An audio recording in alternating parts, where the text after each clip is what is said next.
CHN Sports. Holy cow! Yes!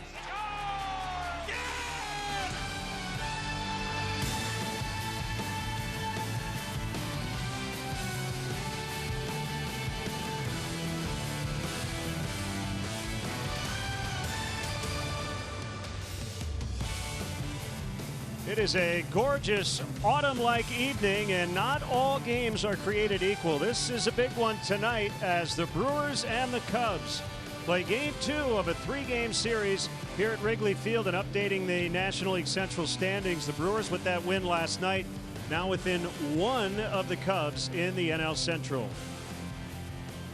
Great to have you with us tonight. Jim DeShays, Len Casper with you. We're going to dive right into the pitching matchup. It always tends to go back to the starting pitcher, and Jose Quintana will face Milwaukee for the 6th time this season. Yeah, and he may be the right man at the right time because he's been really good against the Brewers in his career. This year, he's made 5 starts against the Brewers. The Cubs are 4-1 in those ball games. Quintana personally 3-1 with a 2.64, including a win over them last time out. Jhoulys Chacin will pitch for Milwaukee. 2 scoreless starts against the Cubs. They got to him last time. Yeah, it was a matchup with Quintana. Chacin was going along nicely, and they dropped a 4 spot on him in the 4th inning. Last 3 road starts for the right-hander, 3-0 with an 0.47. Cubs have gone 5-7 over their last 12, so they've been mediocre. The Brewers have won 10 of 12, and over the last 2 decades, a lot of dramatic moments in this all-time series. The Cubs and the Brewers battling for the NL Central Division will have Game 2 of a huge series coming up on WGN.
That enjoys responsibly.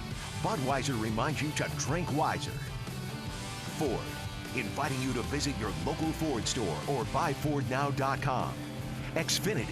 Xfinity delivers the fastest internet with the best in-home Wi-Fi experience. Call, click, or visit an Xfinity store today. Lexus. Experience amazing. Blue Cross Blue Shield of Illinois. Choose Blue Cross and Blue Shield of Illinois, the card to carry through it all. And by Volkswagen. Visit your local Volkswagen dealer or VWDealer.com for the Volkswagen dealer near you. Chicago Cubs baseball in beautiful high definition is brought to you by Xfinity. Xfinity delivers the fastest internet with the best in-home Wi-Fi experience. Call, click, or visit An Xfinity store today. It is the 17th anniversary of 9/11. And a moment of silence before every ball game around baseball here tonight. Now the Brewers starting lineup.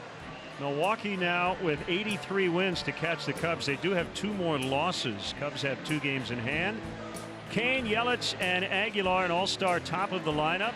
Braun, Scope, and Shaw in the middle. Kratz, Arcia, and Chacin rounded out.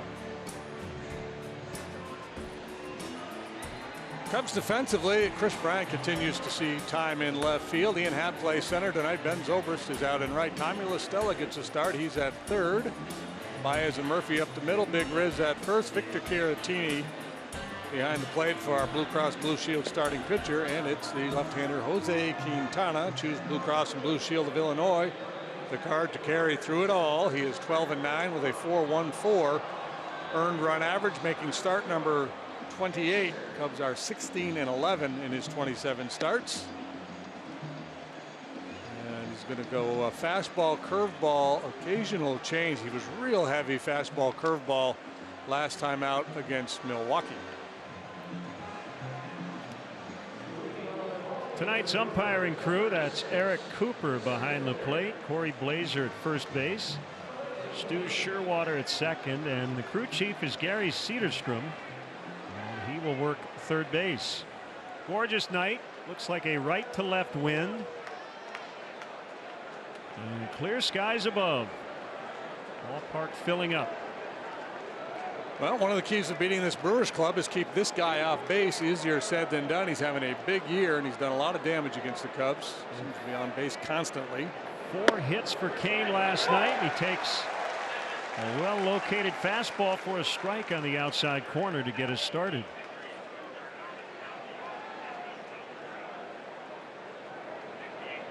A turn and a throw by Quintana. It's 0-2. Keep doing that.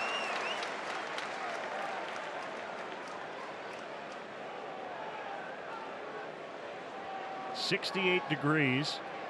Southeast wind at 8.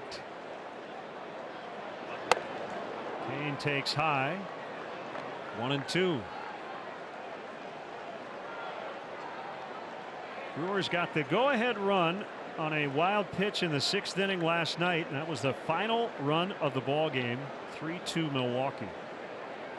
Their bullpen shut down the Cubs offense. Ooh, good try. Just outside. Arm side command of the fastball sometimes can be an issue for Quintana. His natural fastball, a cutter in, and sometimes when he tries to go away to a right-handed hitter, he'll get a little wobbly with his command, but so far he's been very good.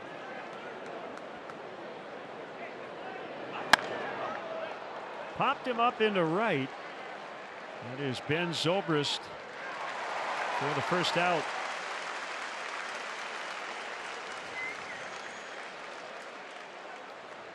So he is the first pitcher to make 6 starts in a season against Milwaukee since Vern Rule did it with the Tigers in 1975.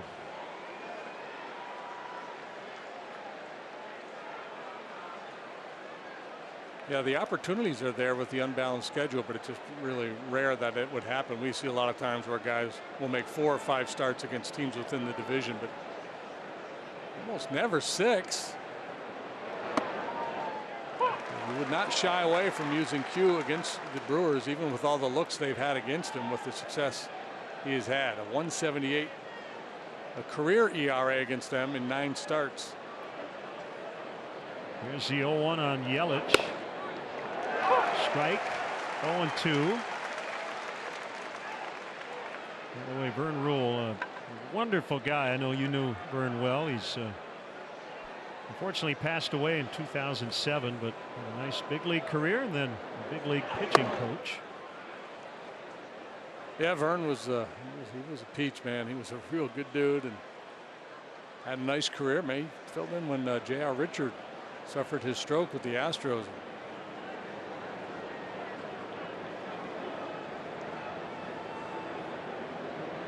Going in, and Hits off the plate, so Quintana missing in his favor. That's key. You don't want that pitch leaking back over the plate against a hot hitter like Yelich.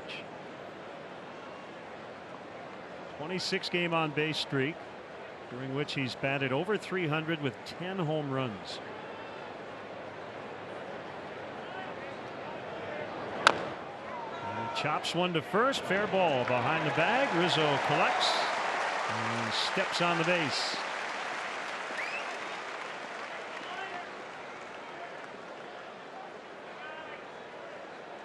Craig Counsell's team playing its best baseball, entering the final month of the season. They had their bad stretch right around the All-Star break. You recall a 5-game series sweep at Pittsburgh, while the Cubs were sweeping the San Diego Padres. And the Brewers have not had a piece of first place since the final day of July. They won 15 of their last 20. The bullpen that was so good for most of the first half then went into a little bit of a funk, has bounced back. That's been a real key for them. 1-0 to Aguilar. Outside, 2 balls, no strikes. Well, there's a look at the Brewers since August 19th. 15-5, scoring plenty of runs. As I mentioned, the bullpen has been good as well, but first in the National League in all those departments.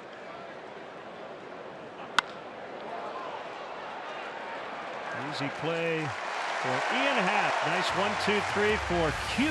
Cubs coming up when we come back.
Today with a back issue, probably not available tonight. Murphy, Bryant, and Rizzo will start things. Middle is Zobrist, Baez, Tommy LaStella getting a rare start. Victor Caratini hit the big grand slam Saturday in Washington. Jose Quintana hits 8th ahead of Ian Happ, the center fielder. Brewers defensively, it's a good group. Outfield, Braun, Kane, Yelich. Infield, Shaw, Arcia, Scope, Aguilar. Eric Kratz continues to get steady work behind the plate. Elise Chassin, veteran right-hander, will pitch for Milwaukee, making his 31st start. Having a very nice year. His first season with the Brewers, 14 up, 6 down, 3.59 earned run average. It's heavy fastball slider. Uses his slider as much as anybody in the game. And then just a little mishmash of some other offerings, but you won't see much of them typically. Starts Murphy with a strike. Daniel homered off Chassin last Wednesday.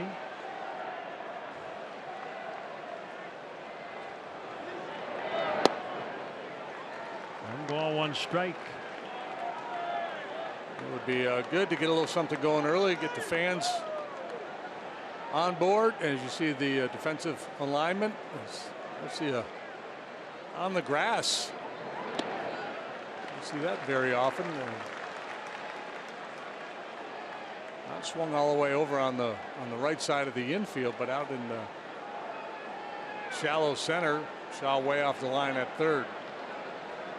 Scope had a pretty good ball game. He made a lot of plays out there in shallow right last night. And he's going to make another one here on a one-hopper hit right to him. The Brewers shift a bunch, and boy, it bought them a lot of outs. Wade Miley, after the game last night, said, I was not in on the shift, but he is now bought in. Yeah, you turn a couple rockets that you think are headed to right field for base hits into outs, and all of a sudden you're accepting of the shift policy. And here they go now with KB. They'll swing 3 over to the left side of the infield. That's a smart thing to do. He has the highest pull rate among right-handed hitters at just under 50%, and the highest pull rate among righties on ground balls at over 71%.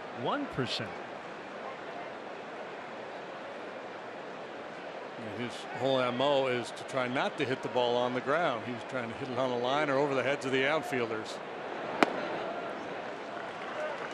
He's in a favorable count.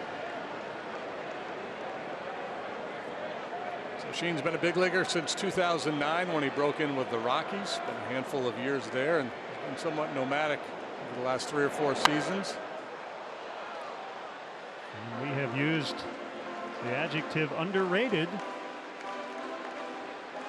I think it applies. Last year he made 32 starts with the Padres, put up a 3.89. His ERA with the Rockies over that 6-year period was 3.78.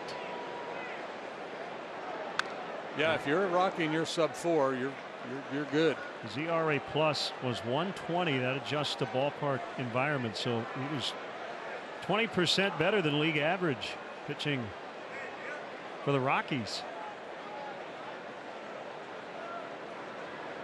And he has given the Brewers a chance to win. They have won 20 of his first 30 starts. Here's his 2-2, and it's outside on Bryant. Full count on Chris.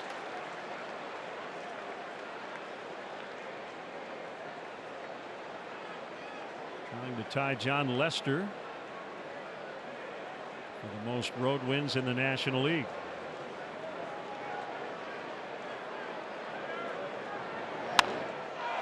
In the air for Yelich. You have to be cognizant of the slider when you face Sheen, especially if you're a right-handed hitter. So that two-seamer running in on the hands becomes a pretty effective pitch if the hitter's punching on the slider.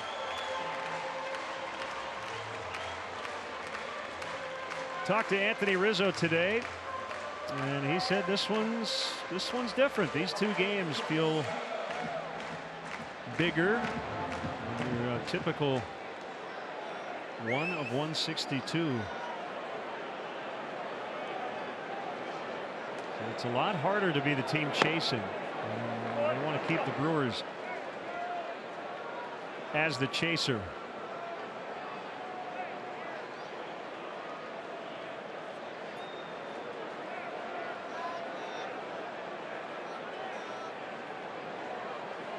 Right around this time last year, the Brewers pulled to within 2 games. The heck of a run, finished 15-4 or something like that.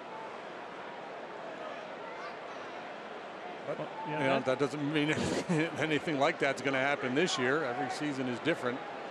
Well, that's the thing. The Cubs have been pretty mediocre here lately, and the Brewers have been terrific. It's out in the left center. Slicing drive will be caught as Braun almost overran it. Both pitchers go 1, 2, 3 in the first, and a big one.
3 times within a month that we faced them, it does become about a little cat and mouse with the hitter pitcher of making adjustments and doing something different and what's the next move and trying to stay ahead of the next move. And that's a beauty of the game, and that's the beauty of what these guys do when they compete against each other.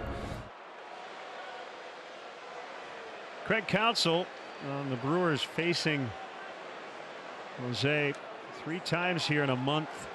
And Ryan Braun has hit under 200 against Cubs pitching this summer with 2 home runs, but those 2 came against Q here in August. So you posed the question. You make a start against a team, and then your next start is against that same team. What happens to the ERA? And there you go. Yeah, it's interesting. It happens a good bit. See, this year, the second start, the ERA almost a full run higher than the first go around, and the numbers don't quite bear that out with the bigger sample size. It's a half a run. Yeah, half a run. That's legit. So both starters tonight facing that situation. And Braun strikes out on a curveball. He hit 2 hangers into the bleachers and left in that start in August. He buries this one. Yeah, had real good feel for the curveball last time as well, and a good start here as he gets Braun way out in front. Braun cheating, thinking he's going to get a heater.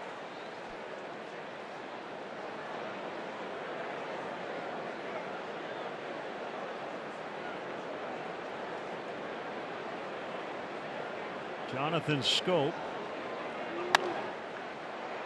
Just looking at foul out of play. Looking at Quintana's game log here, game by game, and on one occasion this year, prior to this, he made back-to-back starts against the same club. That was St. Louis back in July. The first one he went 7 innings, allowed 2 runs. The next one, remember, he couldn't get out. Well, he did get out of the first, but barely. He allowed 6 runs in 3 innings. All 6 came in the first. Fastball misses upstairs. We know if we play in D.C. on Thursday, the pitching matchup, it will be Mike Montgomery against Joe Ross. Could you imagine if Joe Ross, who came back from Tommy John surgery, pitched an inning plus on Friday, only had to have the game and the stats washed out, if he did the same thing again Thursday?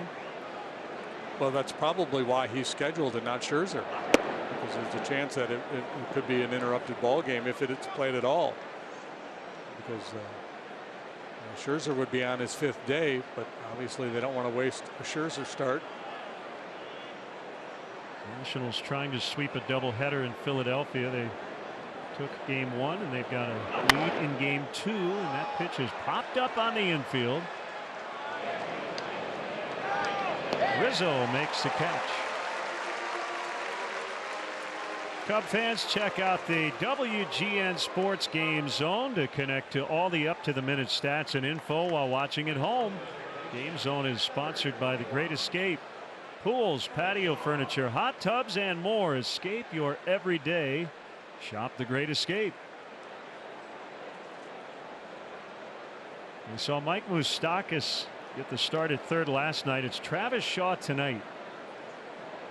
Brewers have been facing a lot of left-handed starters, so some juggling for Craig Counsell with a couple of his left-handed bats. And if he wants both guys in there tomorrow night against Kyle Hendricks, Shaw will probably play second base.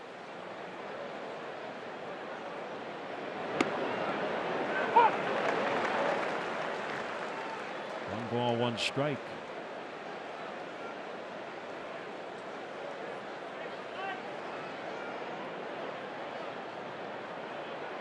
Quintana home on a 1-1. And this one will get out of play off of third.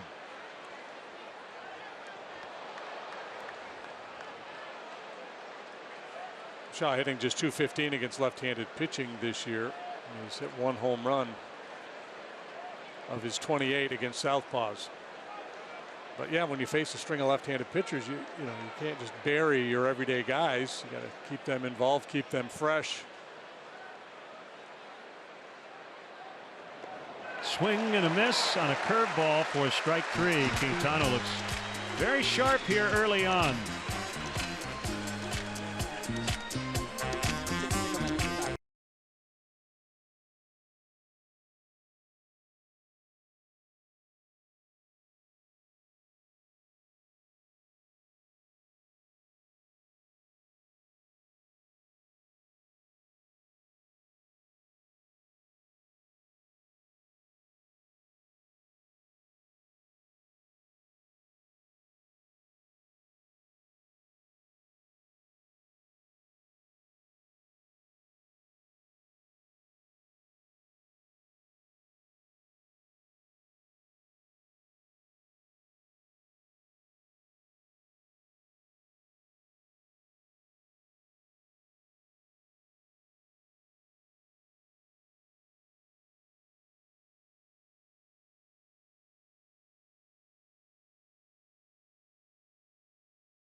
Blog at WGNTV.com, presented by Nationwide's Jeff Vukovich. Go to jeffvuk.com or follow him on social media. Nationwide is on your side.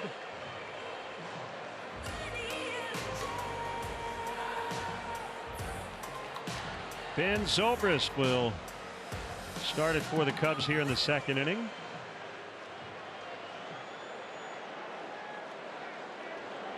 Trying to hit 300 for the first time in his 13-year career. Right now at 314. He's not a huge proponent of batting average in terms of evaluating a player's offensive worth. He likes on base percentage, OPS, and in those numbers he's very good as well.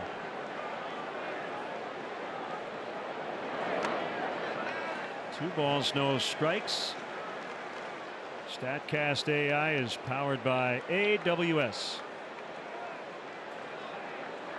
He's a little pull hitter as well. A lot of balls on the ground to the right side. And you see Scope again out in shallow right.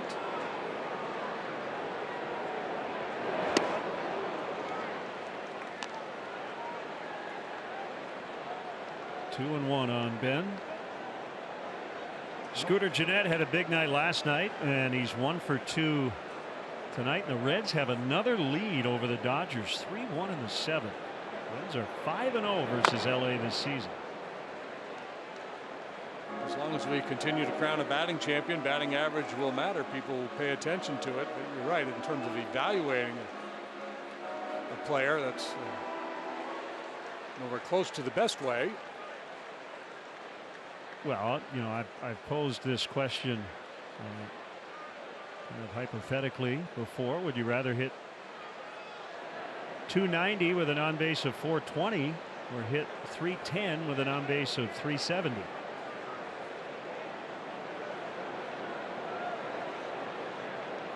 I know what Ben would say. He'd take the 400 on base percentage. Yeah, sure.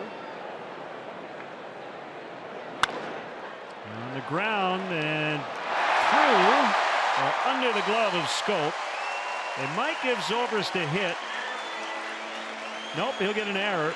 He had a long way to go, but it did go right under his glove.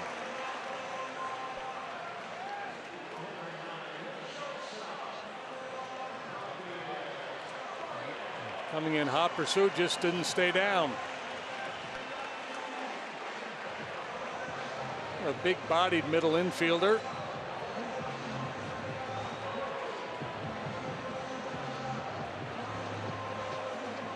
First base runner of the night for either team now, Javier Baez. 0 for 3 with a walk in the opener.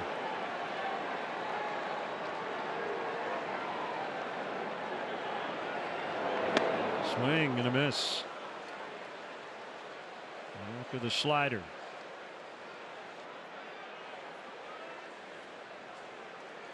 Name a pitch, and Chacin has it in his arsenal, but mainly sliders and fastballs. Yeah, and the last couple of years sinking his fastball more. In the past it was more four-seamers. Last couple of seasons more sinkers. Which kind of cuts across the trend because so many guys are trying to lift that low ball with the launch angle revolution in the game. A lot of pitchers are turning more to the four-seam elevated fastball, but he's staying with a kind of an east-west approach. Sliders away and two-seamers running in on the right-handed hitters, and it's been a good formula. Right-handed batters hitting 191 against him.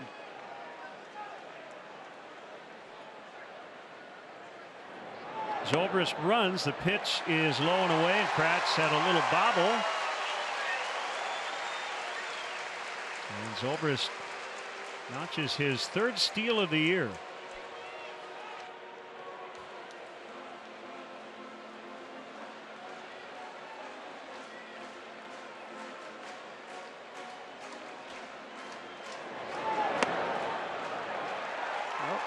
Struggling to score runs. Maybe Joe going to open up the offense a little bit.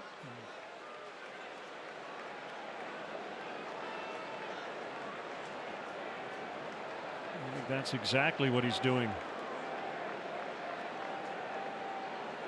To get things in motion. So Zobrist in scoring position with nobody out after this error in the stolen base. 2-2. I think it was, if Zoe went on his own there, if he was told to go, encouraged to go, and a lot of times you anticipate a certain pitch in a certain count, and with that slider of Chacin, you got a better chance running on that than you do the heater, and Baez is going to see a lot of breaking pitches. Lexus Run Predictor is brought to you by your Chicago area and Northwest Indiana Lexus dealer.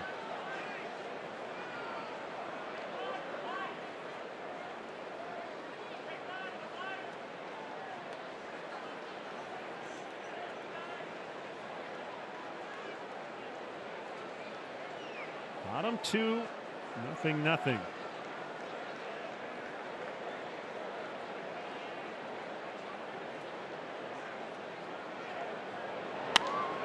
High drive, but it's hooking foul, way foul.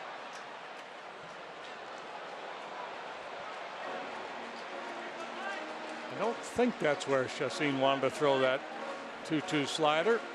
Just past the upper deck. Kratz goes out, and that ball backed up on him. And sometimes a hitter will jam himself with that pitch. You see slider spin, you go out to get it, and the ball backs up and runs in on your hands, or catch it way out in front.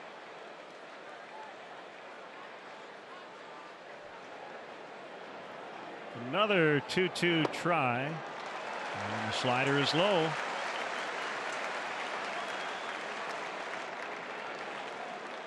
There's La Stella on deck.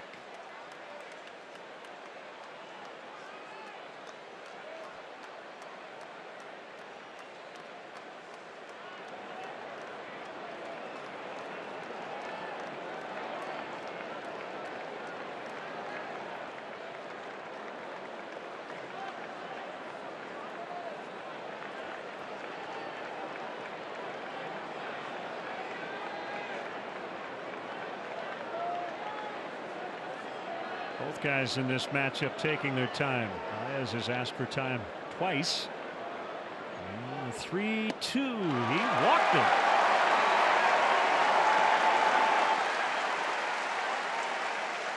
Hey, Cubs fans, everybody in. The Cubs need everyone's support during these final games of the regular season. Tickets are still available for tomorrow night's contest with the Brewers. Visit Cubs.com before it's too late. Has worked to walk his first time up last night.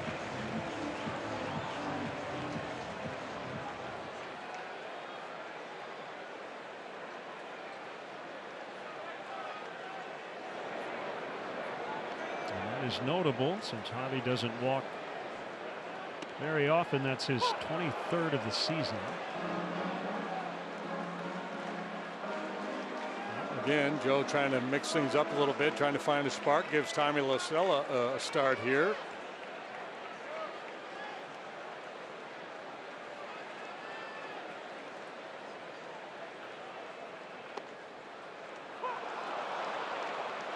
Oh, and 2.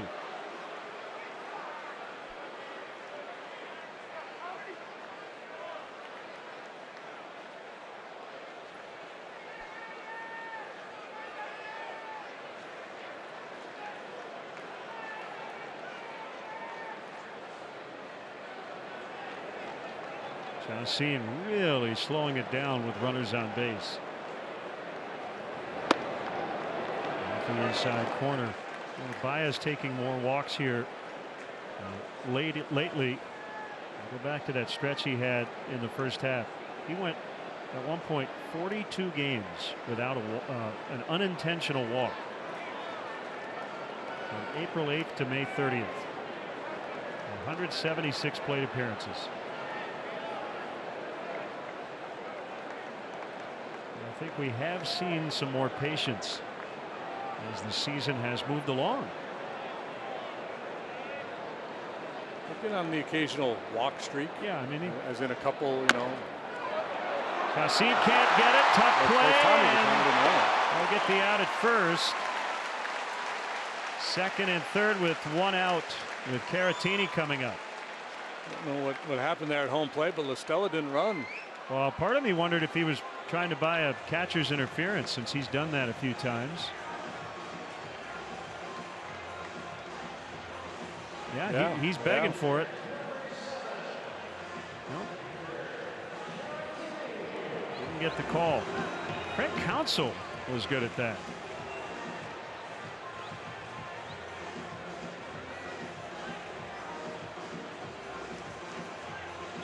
Is it Jacoby Ellsbury? Yeah.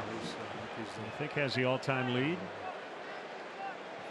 The best in the world. Joe's going to talk to Gary Cederstrom, the third base umpire here. I think to ask if that is reviewable. Now, on the replay we just saw, did you see? I did not. Any contact? I did not.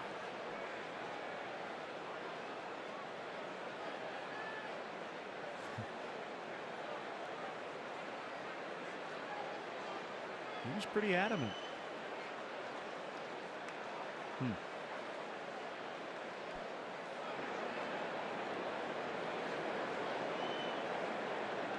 So the Brewers have their corner guys in. They're back in the middle with Caratini at the plate. This is a huge plate appearance with the pitcher Quintana on deck. So contact here paramount.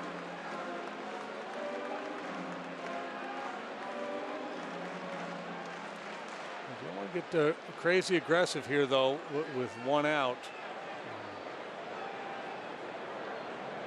2 outs, you got to be a little bit more willing to expand to try to drive these runs in. Doesn't give you anything to swing at. Go ahead and take your walk and just hope Quintana doesn't hit into a double play.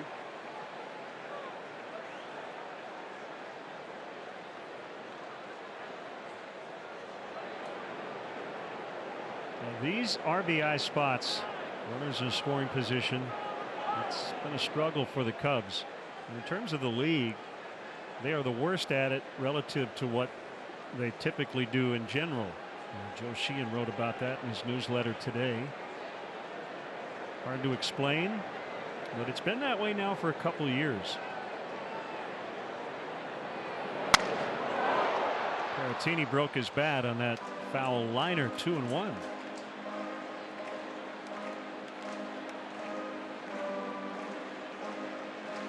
You fielded La Stella's ground ball for scorecard accuracy. It was Arcia, the shortstop. Yep.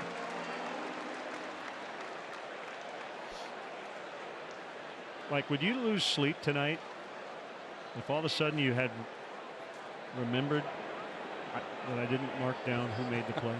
No, because I eventually would have gone online and I would have found it. Yeah.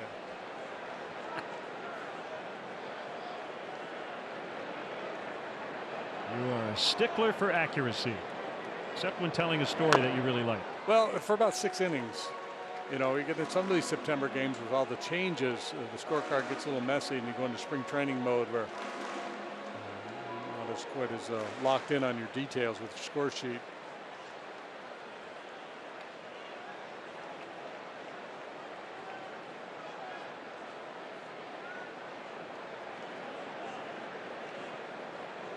Fun way to watch a ball game.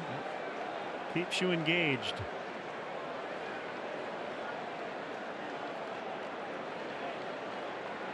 The 2-2 and Caratini fouls. And if you really want to go next level, you can chart pitches. First pitch slider for a ball, second pitch fastball strike.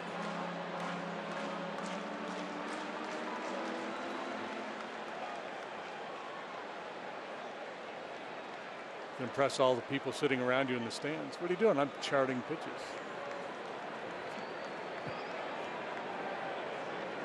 What team do you work for?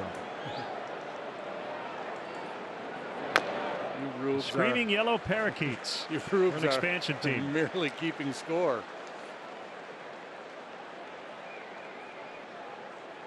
Mike Borzello has all his scouting reports in front of him.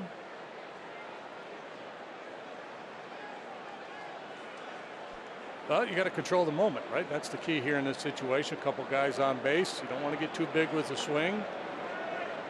Again, if he's going to pitch you off the zone, go ahead and accept your walk. If he gives you something over the plate, go ahead and take a whack at it.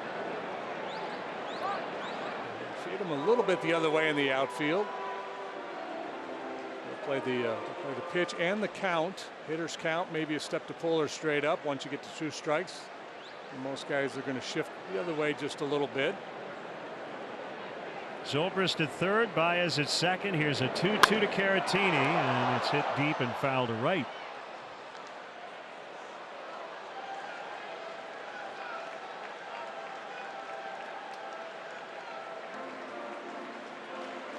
They're making Chacin work. No hits, an error, a stolen base, a walk, and a ground out. And now a 2-2 tally on Victor Caratini.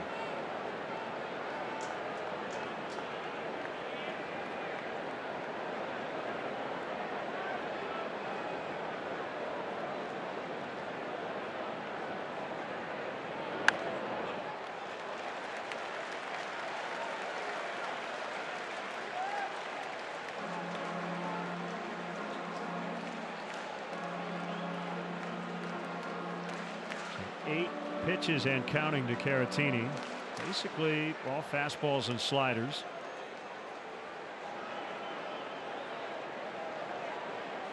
I'm sure as a pitcher, part of you is thinking, I need to throw something that I haven't thrown. However, if you throw something you haven't thrown and you make a mistake with it, you really kick yourself. Yeah. So a lot of times it's just change location. Pratt's maybe looking for an off-speed pitcher. He throws a little changeup. He also has a splitter. Usually under duress, the pitcher is going to rely on his best weapons. They threw another one into center, and this time a run scores. Miley did it last night. Chacin tonight. Can you believe it? 1-0 Cubs. Well, yeah, the Brewers are actually fairly sloppy. They lost a couple runners on the bases last night, plus made the errant throw. Chacin ripping his hat off as that ball sails into center field. All this hard work in this battle against Caratini goes away with the errant pickoff throw. And now the infield in, Baez, the runner at third. That was gift wrapped. Errant throw induced by Baez, huh? Whether he deserves credit for it all the time or not, he's going to get it. I'm giving it to him. Absolutely.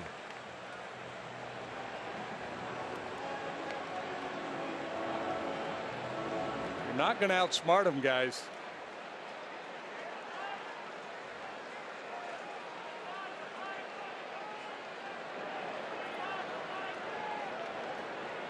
Two. Off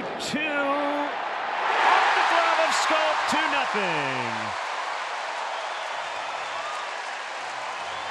What a sequence. Scope would have been back had it still been second and third. He would have lined out. It would be 2 gone. Pitcher coming up in a scoreless tie.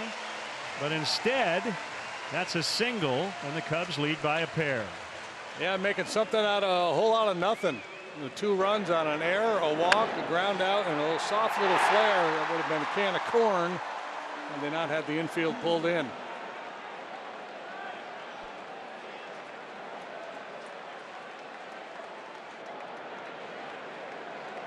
Quintana squares to bunt.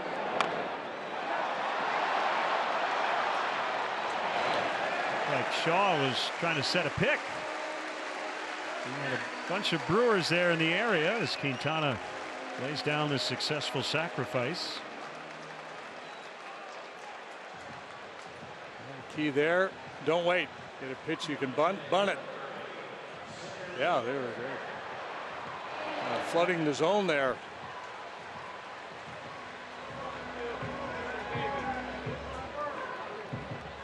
Ian Happ with Caratini now in scoring position. 1 hit in the inning. Chase Anderson starting for the Brewers tomorrow night. I have a feeling he would be banned from throwing to second base.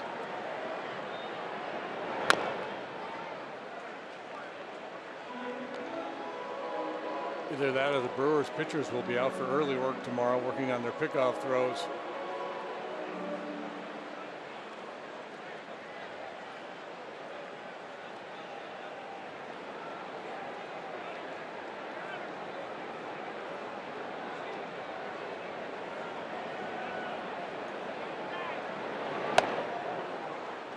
Two to Ian.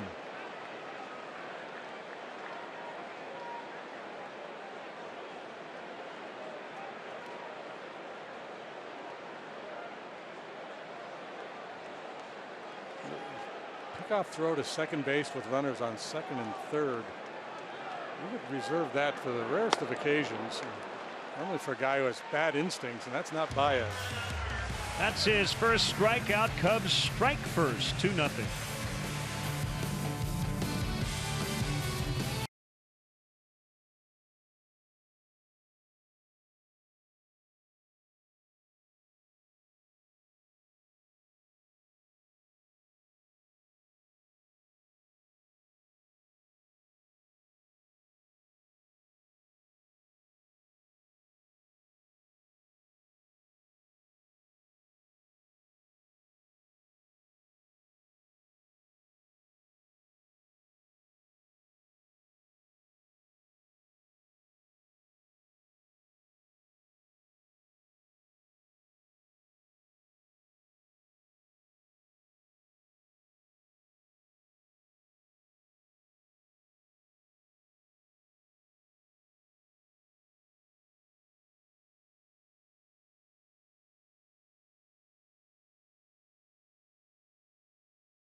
Play promotion, text Subway to 97999 right now, and the 300 texter will win a $30 gift card to a Subway restaurant in the Chicagoland area. Subway, so much sandwich.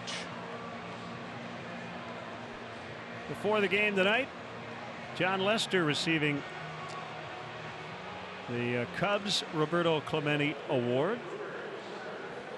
And he is now a nominee among 30 total, including Cole Hamels, for the Major League Award, which will be announced during the World Series. He expects to make his next start on time after leaving last night's game with lower back tightness. One earned, one unearned. Change to Chacin. And a strike to Eric Kratz.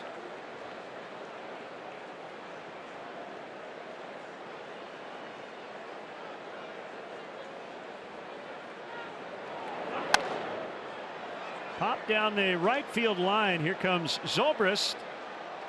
And he grabbed it right near the ledge. Had to battle the fans there as well. And made a really nice catch. Running right along the line of the wall. Ooh. Excuse me, sir. Put that hat back on your head. Does he have his arm in a sling? Oh, be careful. Yeah, it's a one-armed man.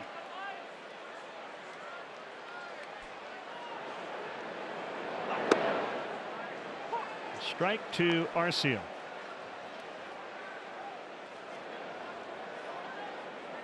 Great concentration by Zobrist.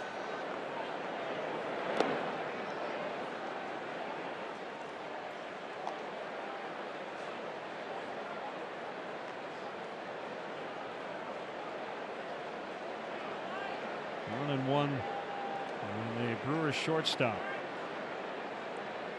0 for 16 against Quintana, hitting 163 this season against Cubs pitching. Just 217 overall, very little slugging. Hit 15 home runs last year. Slugging average down by well over 100 points. Sharply hit grounder. Going to get it, Murphy. Tomorrow night the Brewers are back for their final appearance of the regular season. Game time 7:05. Up to the first 10,000 early arriving fans get a Cubs digital alarm clock presented by NG. Get your tickets now at Cubs.com.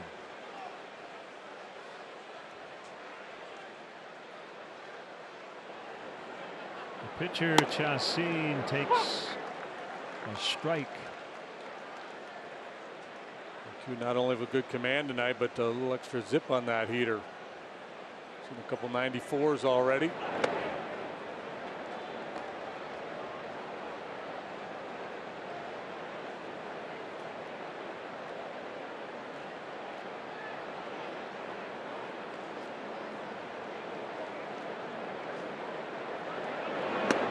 So his start got bumped a day with Lester jumping back in after his start Friday was cut short.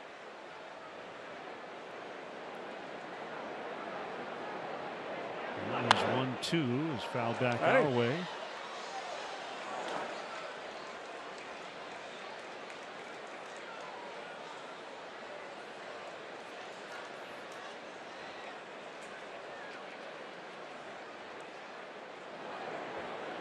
Keep an eye on the Pirates and the Cardinals. St. Louis has an early 2-0 lead in the second. Called strike three. Three perfect frames to start this one for Quintana, and the Cubs lead 2-0.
Ram trucks built to serve.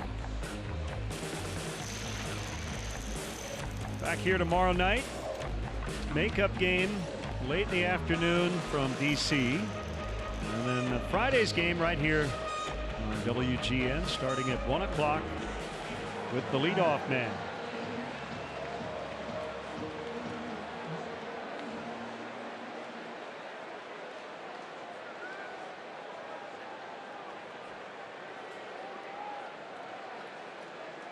Second time through the order, starting with Murphy.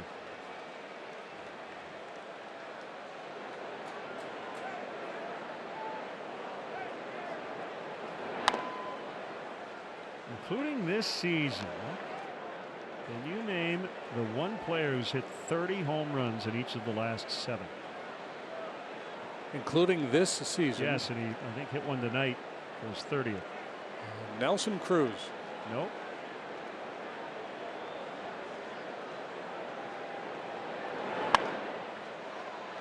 Fouled out of play. You would get it eventually, but I think it would American take you Leaguer a while. or National Leaguer?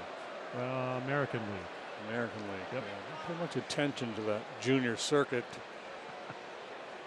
Edwin Encarnacion. You got it. That Somebody might have whispered in my ear. Yep, he's the only one. Been taking that parrot for a ride for a long time now.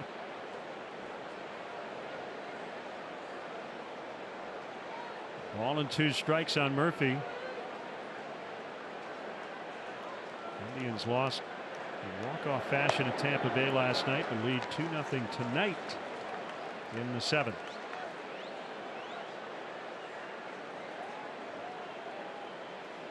I feel like I should get a strong B for my Nelson Cruz guess. Yeah, that's a similar profile. Yeah. American League. Power bat. Off the inside corner. It's full. 3-2. Daniel Murphy's MO is to try to hit doubles. He tries to work the count, tries to get the ball airborne. Came to the league as a line drive high average hitter, developed power, got on top of the plate, started to pull the ball with more authority. This time he gets nada. Back-to-back Ks for Chacin. Let's step aside and see what's coming up on WGN.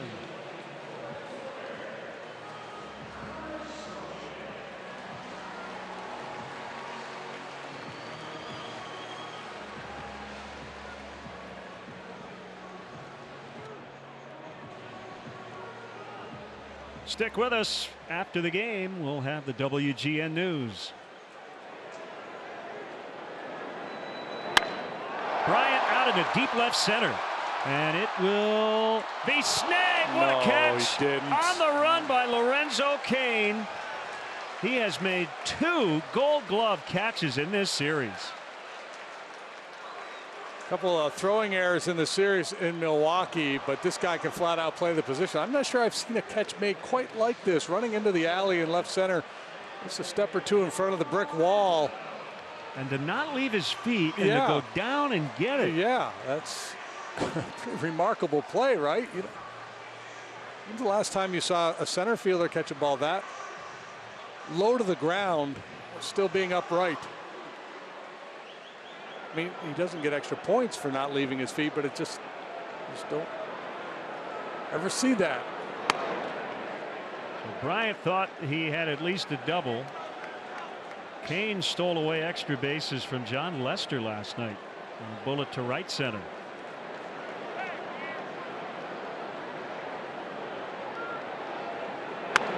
Rizzo fouls upstairs.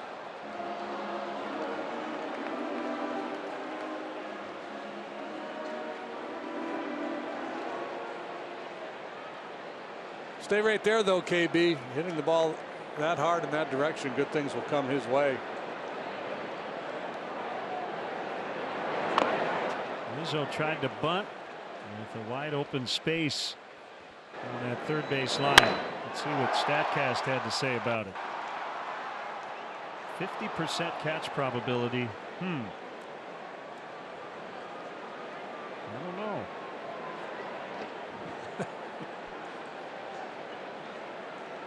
He's rangy.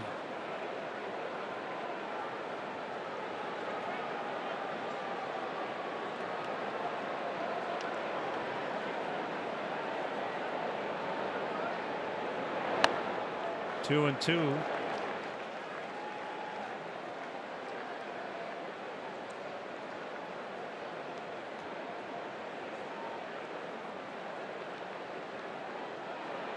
Rizzo flied to left in the first inning. He pops one down the third base line and to the seats.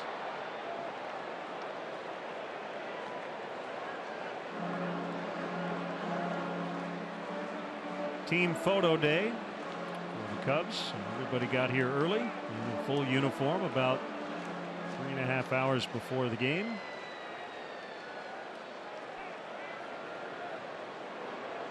And it is our high-speed replay powered by Xfinity. I certainly would rather not be the not in the team picture guy. Missing from photo. Right. Rizzo pops to the shortstop. Arcia. Cubs 2, Brewers nothing.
Four for 4 now with more choices than ever at participating locations for a limited time.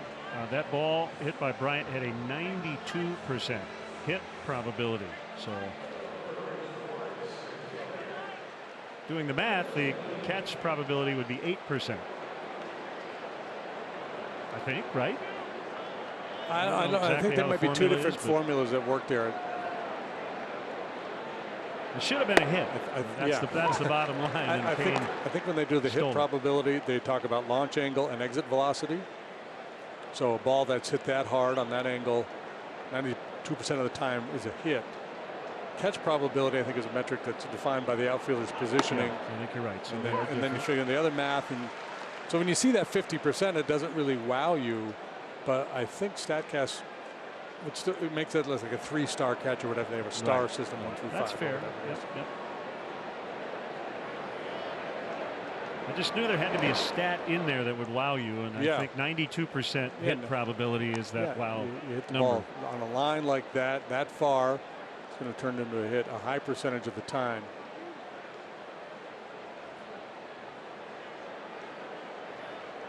Quintana here in the 4th, working with a 2-0 lead.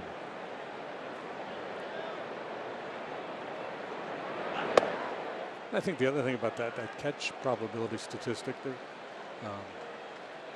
if I understand it correctly, I mean, there's a lot of really good center fielders. This is the major league, so you know the idea that it would be kind of only 50% of the time gives you an idea that it was a tough play. Totally agree. Yep. Kane, by the way, There's a guy Quintana has faced more often than any batter in his career. This is his 82nd plate appearance. Kane hitting .289 against Jose, going into play tonight and flying to right. His first time up. Yeah, and overall just wearing out left-handed pitching. On base percentage in the high 400s, nearing 500% of the time, or 50% of the time, excuse me. Batting average 380-ish. He is locked in for sure, and has Milwaukee's first hit.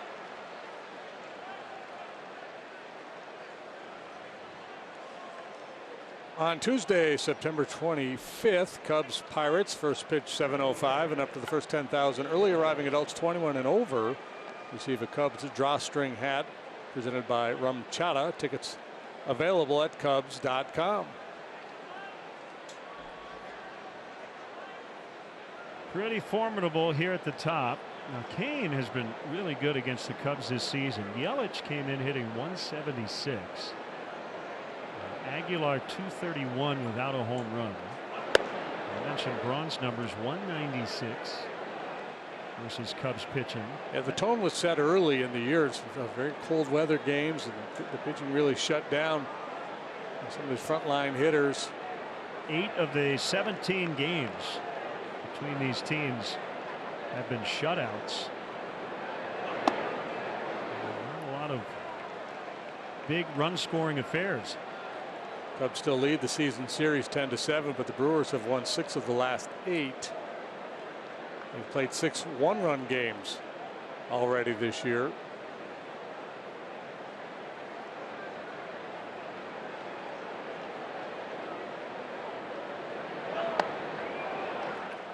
It's 3-0 to Yelich.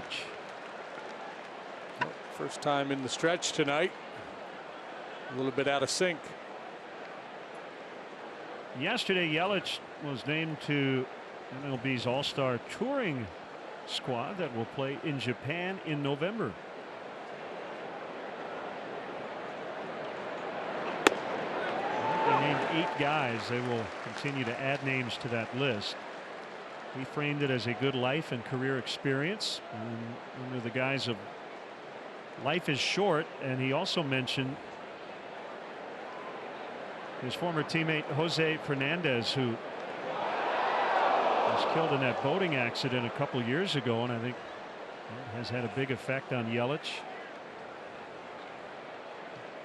Get out of his comfort zone a little bit and see a country he has not seen. And also his manager will be Don Mattingly, who managed him with the Marlins. Yeah, well, what a great opportunity. I think any player who hadn't been over there before would love the opportunity to go.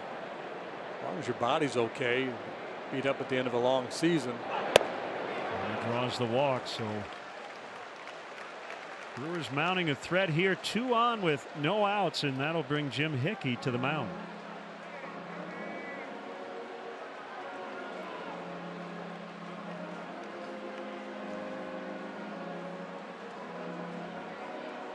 Time to tug that bill of the cap back down over the forehead and get to work here. After a single walk, dangerous hitter Aguilar. He, like Yelich, has not done much against the Cubs this year, but obviously dangerous.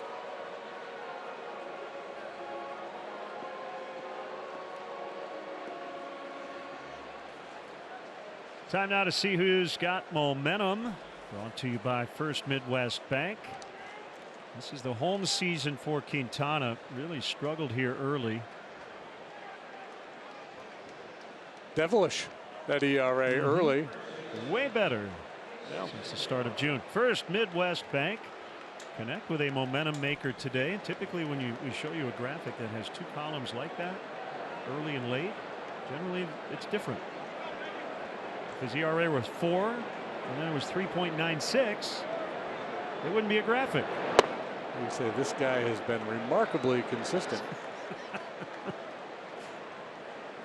Maybe we should just come up with an unremarkable graphic of the night. We could probably get it sponsored. We can come up with all kinds of stuff.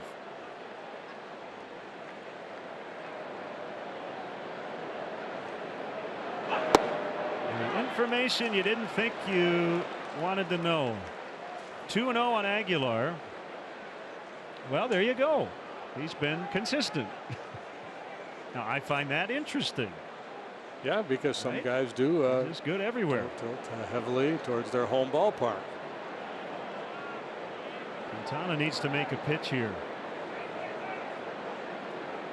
There it comes, and it's low. We've seen some games get away from him in situations just like this where he's cruising along nicely, second or third time through the batting order, a base runner or two, and then he starts to pitch away from contact.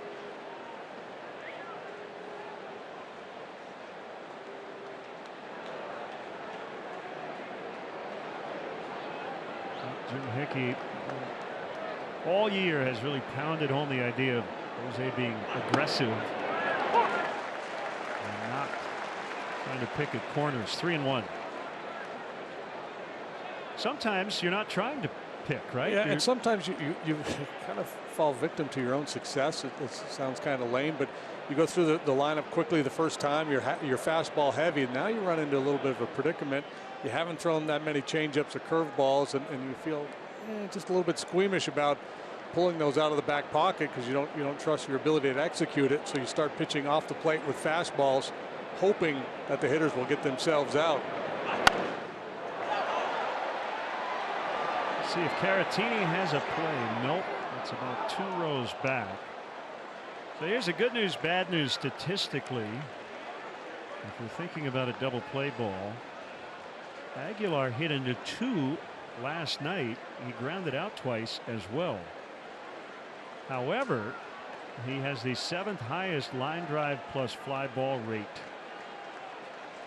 61%. Yeah, so what he did last night's not what he does normally. Yeah, lowest ground ball rate in their lineup tonight. 3-2 pitch. Strike 3 called. A big one for Quintana. Aguilar livid.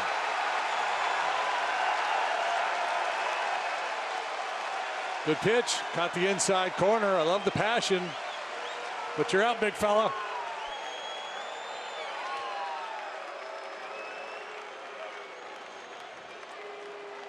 Caratini, for me, has really upped his game back there in terms of his receiving skills.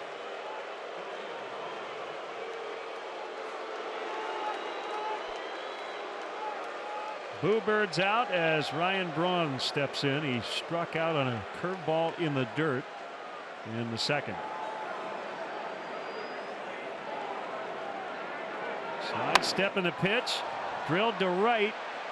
Caught by Zobrist. Kane went back to tag, but he slipped on top of second base and is just sitting there.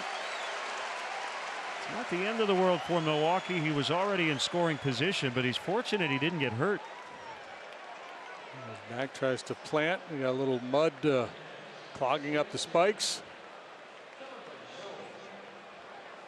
Somebody needs to raise Kane.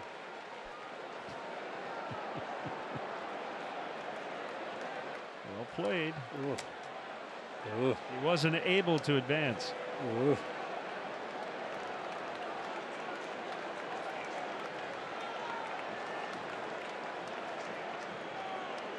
Jonathan Scope. A foul strike.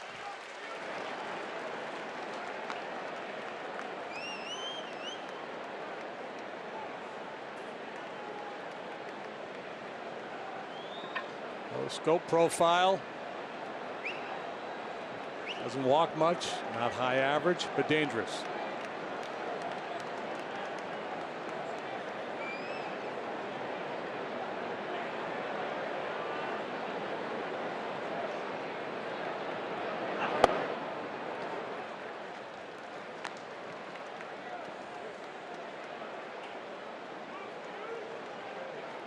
First full season as a Cub. Acquired at the end of the All-Star break last year from the White Sox. 29 years old. 211th Major League start for Jose.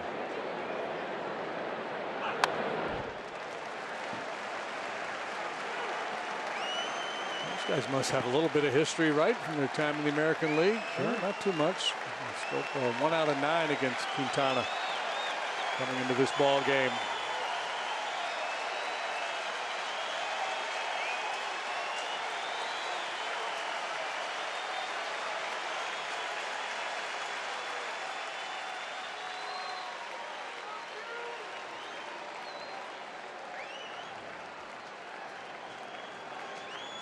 He does that inside move based on what we've seen in this series, and you want to say, don't throw it. This should get him out of it. Baez waving off the outfielders, and Quintana wiggles off the hook. Kane singled, Yelich walked. And then he got the next 3 guys, so the Brewers stumble after getting the first 2 on.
A matter of life or death. Learn more at lifeordeathillinois.com. 37-year-old Ben Zobrist reaching on an error, stealing second base.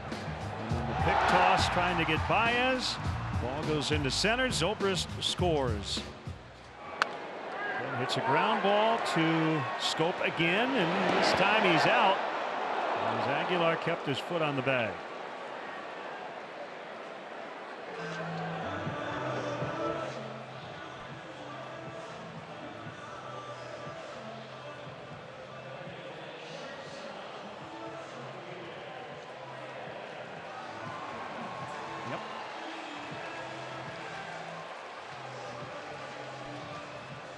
Baez, who worked a walk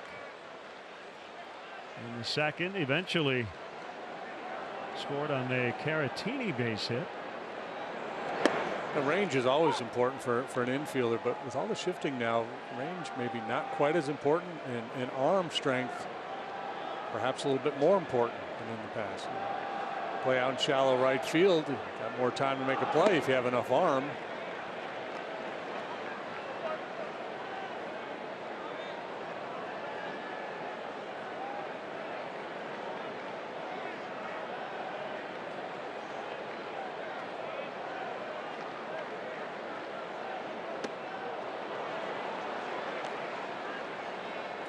One and two.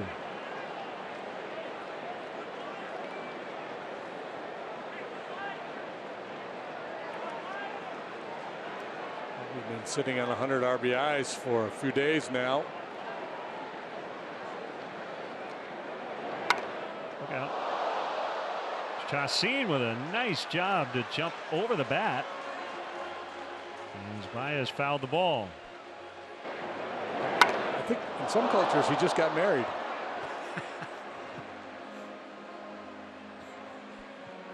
Whether he knows it or not. Javi with 100 batted in, trailing Eugenio Suarez, who has 101 now. The Reds, you talked about them earlier, they're beating the Dodgers again tonight. It's 3-1. They're in the 9th. And it's a final now. Yep, they beat them. So 6-0 are the Reds against the Dodgers this season. Suarez 2 out of 4, but no runs batted in. That went 2 for 3, is now batting .321.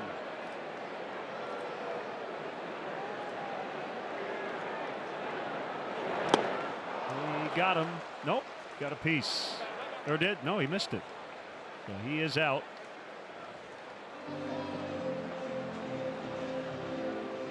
Folks, check out the variety of luxury premier options that Wrigley Field has to offer, like the all-inclusive Fannie Mae suite located in center field. Suites are still available for Thursday, September 27th and Sunday, September 30th. To reserve the space, visit Cubs.com/premier.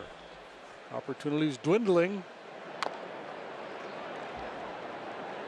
Look, baseball's weird. I don't know how you would explain the Reds going 6-0 against a division contender. Cincinnati is 63-83 after that win, 20 under 500. Stella up in the air, deep center. Kane back at the wall. He makes the catch in the vines to get La Stella. Tommy gave it a ride.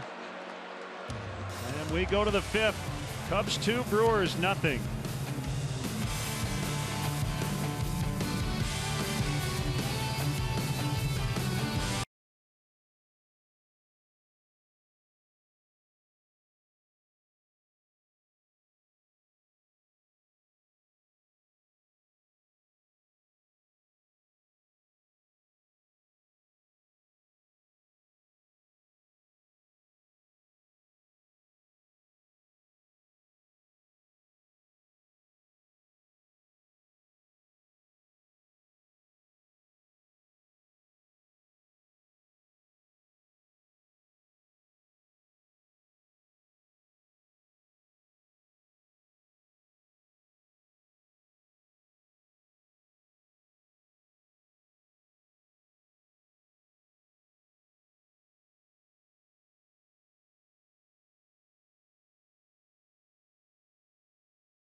Budweiser, join the team that enjoys responsibly. Budweiser reminds you to drink wiser.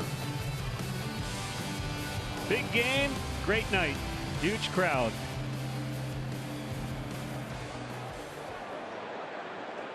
And Quintana will face 6, 7, 8. Shaw, Kratz, Arcia.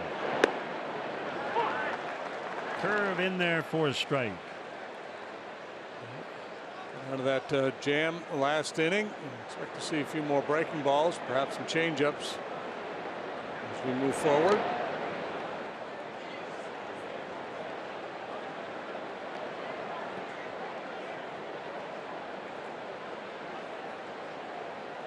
Game time just updated for Saturday the 29th. That's the second to final game of the season. Or penultimate if you prefer to be fancy about it.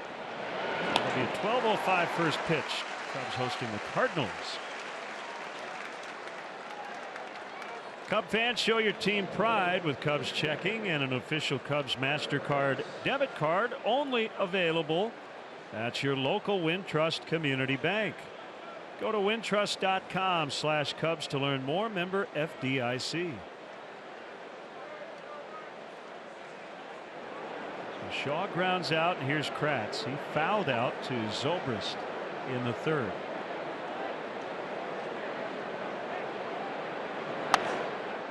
Kratz had a nice night last night.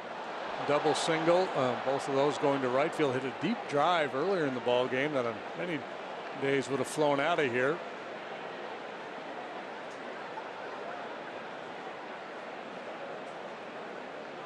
Kratz has grabbed a majority of the playing time behind the plate.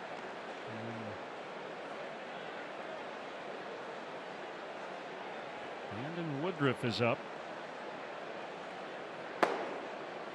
Talked about Kratz's story before. He's 38.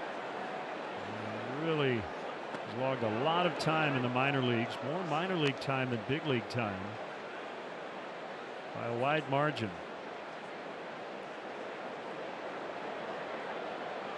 How about parts of 13 seasons just at AAA? 17 overall.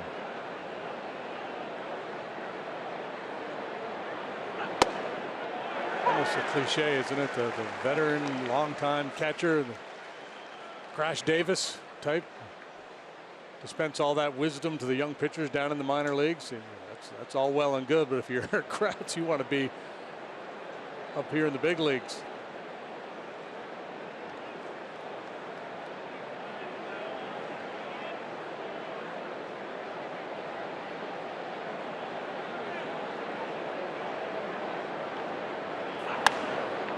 Toward the middle, Baez has some time. We'll get him.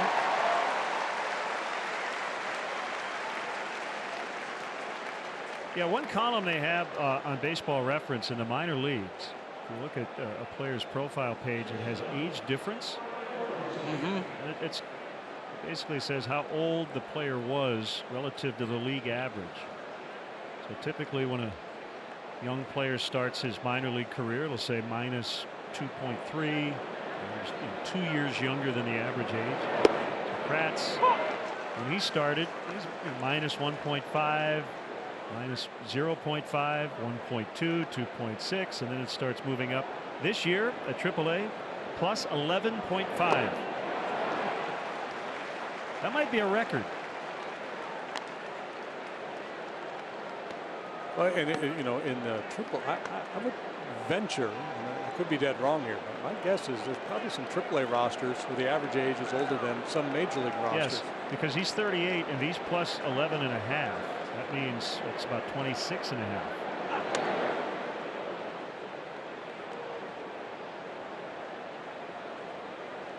Guess the average age in most major league clubs is 27, 28-ish. Trending younger, right? I'm guessing over the last few years. I think so. Arcia strikes out. So 5 innings in the books for Quintana. 4 have been of the 1-2-3 variety.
For games during the final week of the regular season, the Cubs offer ticket packages that include special perks for groups of 15 or more. To book your group experience, visit Cubs.com/groups. This might be the last inning for Chacin. His spot due to lead off the 6th inning. And he's facing the bottom of the Cubs order. Caratini worked a great at bat and lined a single or a drawn in infield to knock in the Cubs' 2nd run. And he takes a pitch outside. Still just 1 hit aside here. Cubs held to 5 hits in the ball game last night.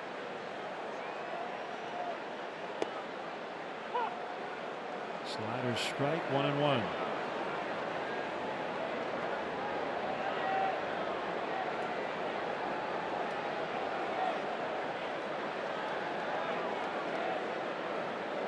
A big error was committed by him. Yeah, and Arcia running in behind Baez. I imagine at some point somebody, whether it was Craig Counsell or one of the coaches, told Orlando, "Hey, don't bother, man. Don't make our pitchers think too much out there. Just let them pitch." Here comes Kane, and he'll grab it on the move.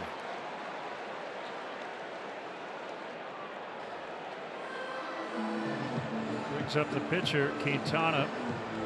Laid down a sac bunt his first time up. Here you're talking about the Reds winning the season series over the Dodgers, having won every game so far between those two clubs. And we talked about it a lot this year. Sometimes it's not the who, it's the when. Like when we saw the Reds when they were playing well earlier and they swept that 4-game set in Cincinnati. And the other piece of the when part of it is obviously who the pitchers are. And this Castillo kid pitched for Cincinnati tonight. And we've seen him just so-so, but he's dialed up some really good ones. He punched out 9 tonight and 6 1/3. When the Cubs swept the Reds here at Wrigley Field a few weeks ago, Joey Votto was still on the DL. He's back. Called strike 3.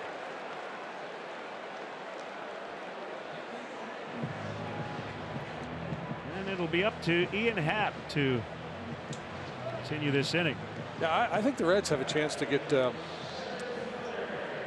good sooner than a lot of folks think. They've got some talented young position players. They got to sort out their pitching. They've got good arms, but they haven't quite figured out how to pitch at this level yet.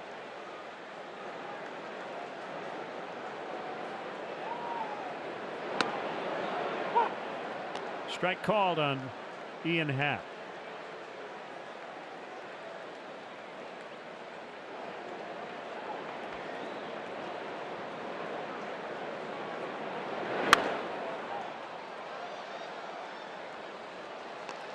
Shaw will head over to the right side with 2 strikes to Happ.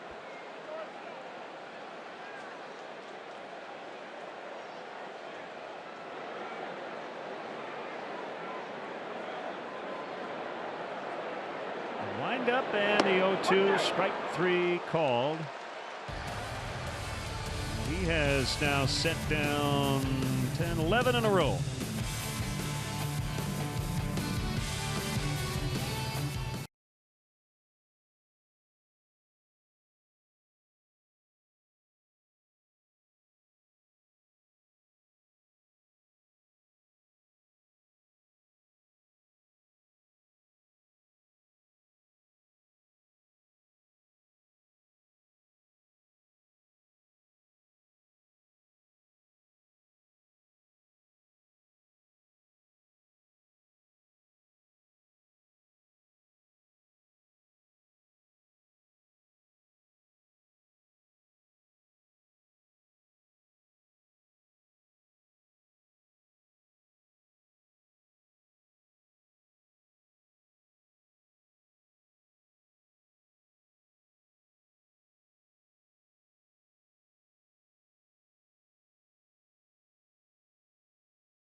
Chicago fans.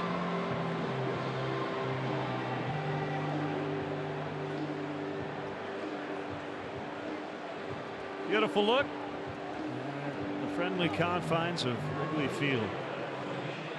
Packed crowd tonight. And it'll be Domingo Santana to hit for the pitcher Chacin, who seemed to be getting in a groove, but Craig Counsell wants his offense to score some runs. So he'll bullpen it the rest of the night. That's now a verb. Yeah, probably not a move Counsell makes in the middle of the summer, but it's go time. The sprint to the finish is on. He's down 2 runs. He's got a platoon full of arms out there in the bullpen. All kinds of options on the bench.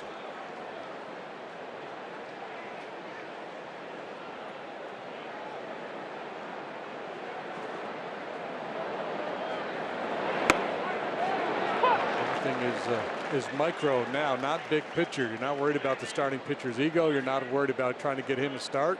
You're not overly impressed by the fact that he's been so good over the last couple innings. It's all about trying to win this ball game. So thanks for the effort, Yolis.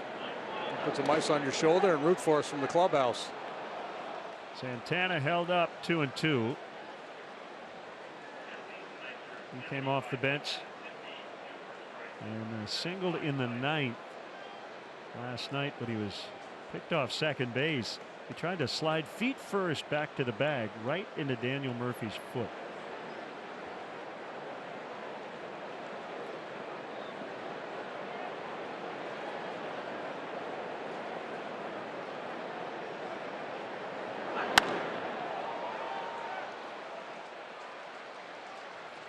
Happ for out number 1.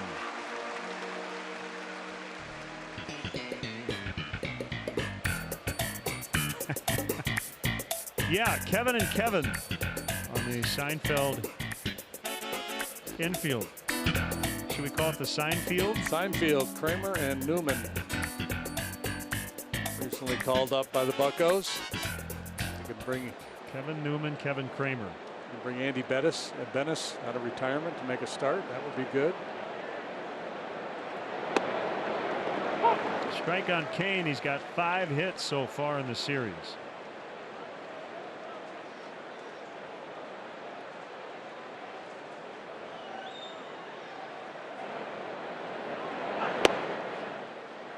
Jerry Augustine might be in the ballpark. The Brewers broadcasters. Eddie Sherman was here last night.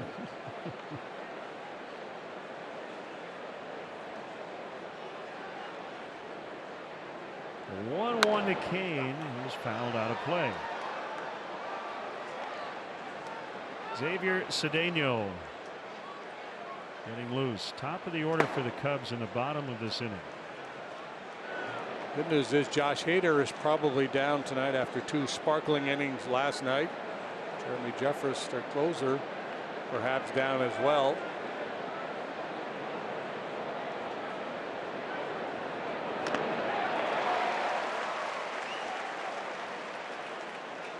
Great to see Chris Hagstrom and Brendan King. They're here from the South Bend Cubs, hanging out at the ballpark and in the press box tonight. And good luck to the Eugene Emeralds. They have a 2-0 lead in the Northwest League Championship Series against Spokane. They're the worst record in the league in the regular season, and 1 more win and they're the league champions. Put it all together at the right time.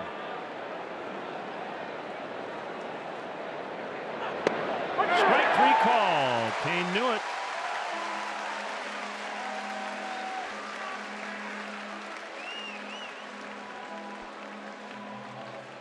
Strikeout number 6, the ability to execute that inside corner fastball, make that pitch with conviction, and it pays off. Stay tuned for the 7th inning stretch. It's brought to you by Budweiser. This Bud's for you. And Harry Carey on the big board.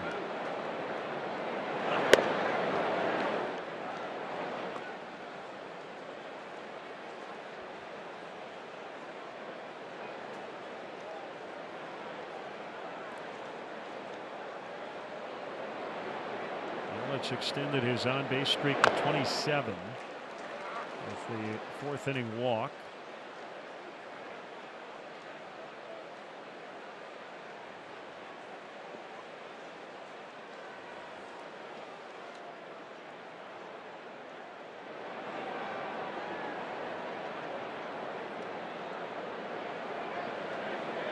Pitch count in good shape.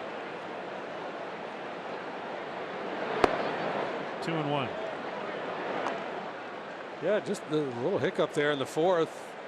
The walk to Yelich after the base hit by Kane, but he bounced back nicely. Biggest pitch of the game, strike 3 to Aguilar over the inside corner that started the turnaround for Q in the fourth. A fly ball to left field. Let's see if Bryant can make a play, and it's just out of play. A little slice spin, little wind pushing it in that direction.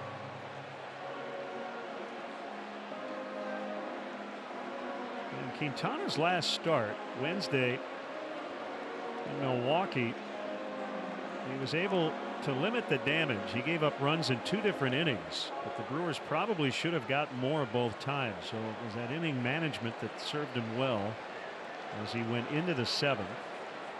And a 6-4 win.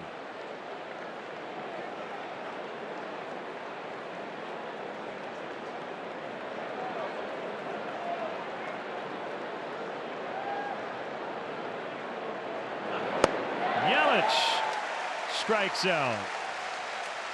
Quintana's been brilliant tonight.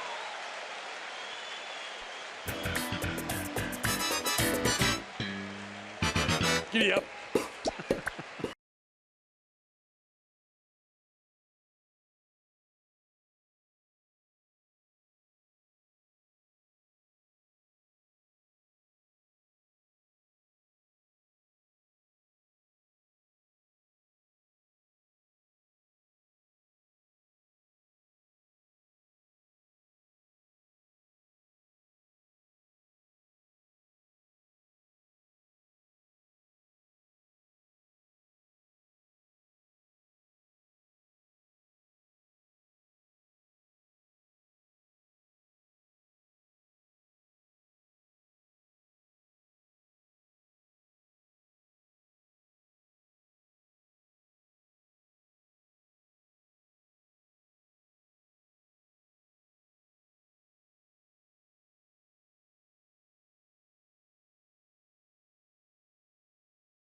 Budweiser bleachers receive a Cubs Velcro patch cap presented by Budweiser.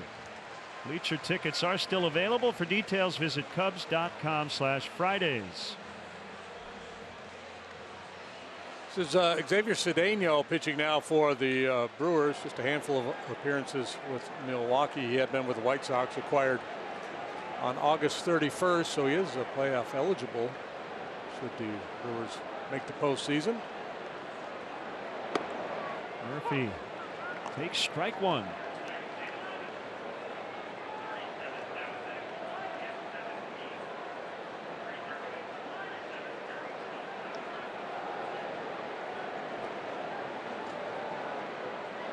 Murphy 0 for 2, a ground out and a strikeout. And he lines out this time.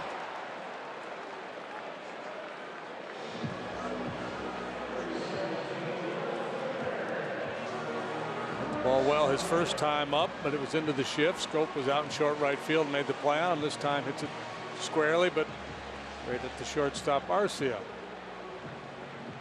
Brandon Woodruff up again for the Brewers. Bryant has lined out twice. Softly to right his first time, and then robbed of an extra base hit by Kane in the third inning.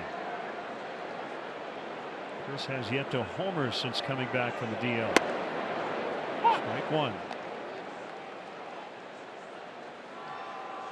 Kind of a hybrid cutter slider from Cedeno, anywhere from 83 to 87 miles per hour, and a slower curveball.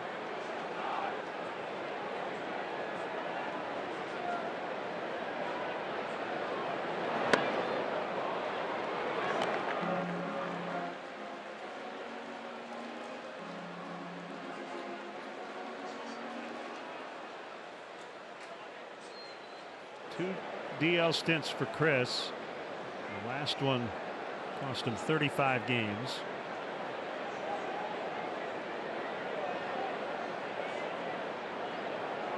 He's had a good series. 0 for 2 tonight. Good swings, and last night, double sac fly and a run.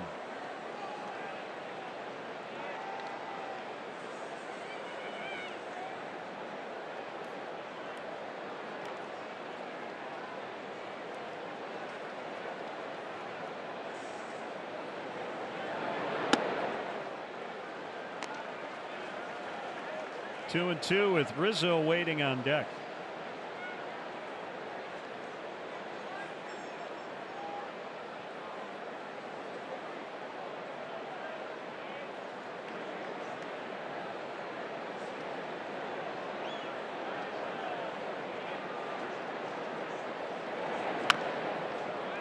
Foul.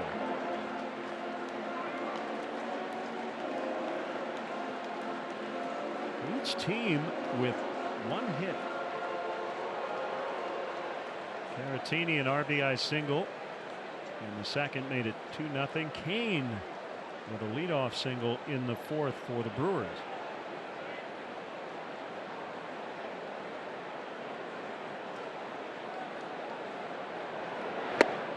Bryant strikes out.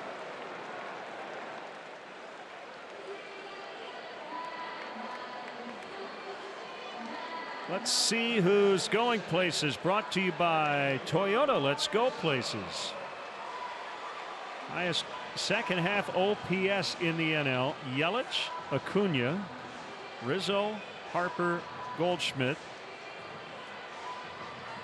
And we will see Bryce Harper again on Thursday and Goldschmidt next week in Phoenix.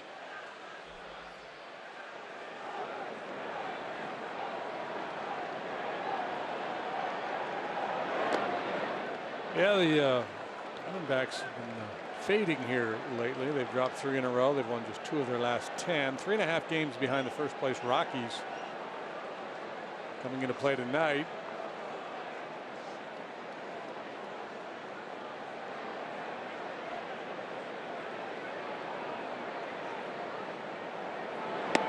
One and one. When we were in Detroit, Anthony's parents, John and Lori, made the trip. It was Anthony's mom's birthday, and one thing his dad John brought was that metal thin strip of rebar, because I guess Ryan Howard used to swing that in the on deck circle, and the first night Anthony used it was when he hit the home run when he fell down. Yeah, it's called a rebat. It has remained, John calls it, with the team. Kyle Schwarber, I've seen him swing it on deck. So instead of a weighted bat, put the weighted sleeve on your bat, he just swings that. But deflected off the glove of Cedeno, picked up by Shaw, and he'll get Anthony. Off to the 7th, 2-0 Cubs.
Put your dancing shoes on for this one.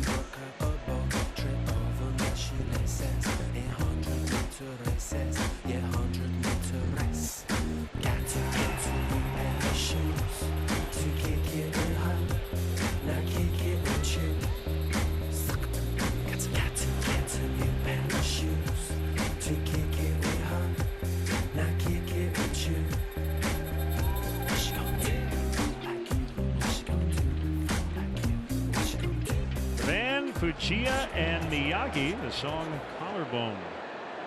And our Bud fan cam. Thanks to my son Leo for suggesting that one. That's catchy. That's some good jam right good there. Earworm. There's the 0-1 to Aguilar, and he punches it into right.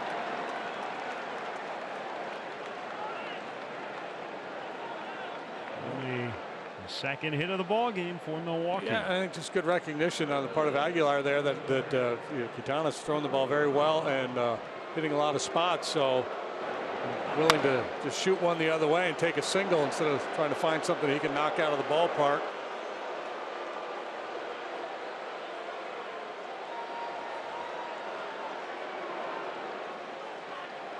Braun hit a screamer at Zobrist in the fourth. Struck out in the second.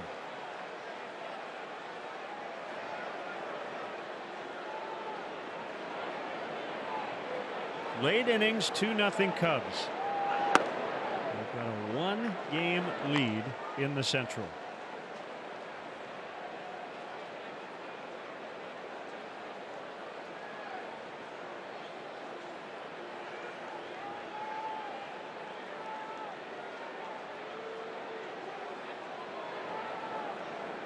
Hugh has the sign. Here's the pitch. It's 1-1.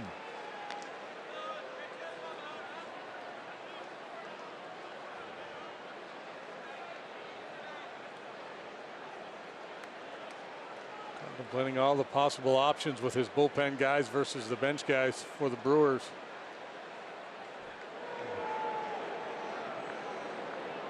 Plot the remaining outs in this ball game. Similar conversations with his bench coach Brandon Hyde about the position players. Justin Wilson playing catch.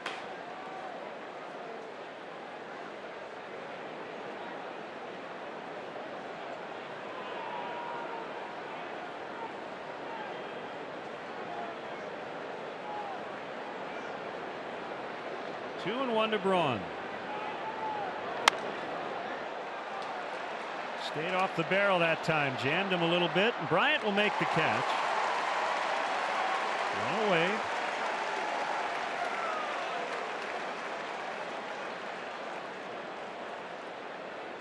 And now it's Scope. This ball cutting in toward the hands of Braun. Moves it off the barrel into the middle of the bat. Weak contact induced. Lefty Wilson, an important guy in this series against the Brewers with all the lefty starters that the Cubs have. There's going to be some potent left-handed bats on the bench. James Moustakas Granderson all over there for Craig Counsell tonight.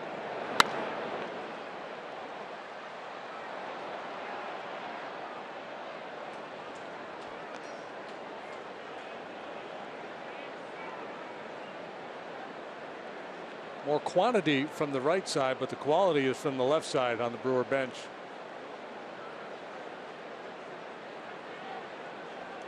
Scope 26 from Curacao. And the Willemstad team that won the 2004 Little League World Series. He got the save in the final game against Thousand Oaks, California. All-star last year with the Orioles, hit 32 home runs.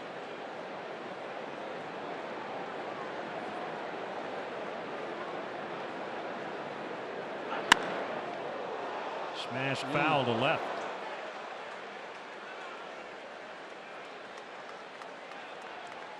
'21 homers combined this season. Numbers much better with the Orioles than so far with Milwaukee, but he's been better lately after a very slow start post-trade. Big game-winning grand slam on Sunday off Madison Bumgarner as they swept the Giants. Little tapper. Caratini will pick it up and get the out at first. Aguilar at second, 2 gone. Yeah, Brewers didn't score a bunch of runs in that series against the Giants. They didn't have to because the Giants just really struggling to put runs on the board.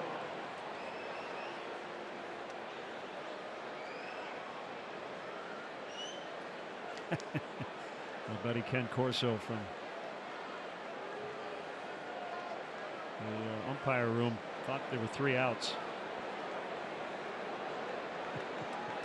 Did you see him come on the field? I did not. He had his water bottle. He was heading over to Eric Cooper before realizing the inning was still going on. It happens to the best of us, Kenny. Yeah.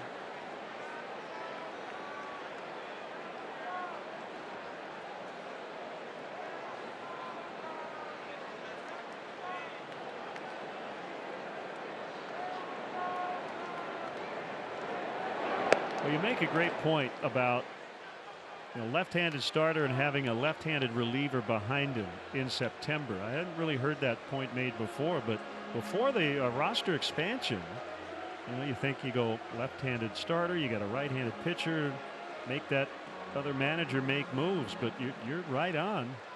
You can stay left. You really neutralize.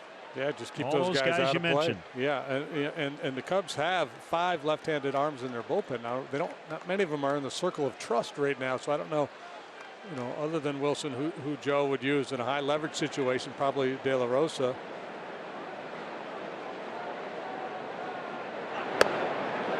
Two 2-0 to Shaw. Henry Garcia got his first opportunity to pitch for the Cubs the other day. It was as an opener over there in D.C. It did not go well, but he's a guy who, break down the numbers, has been very good against left-handed hitters this year. It's the primary reason why the Cubs acquired him.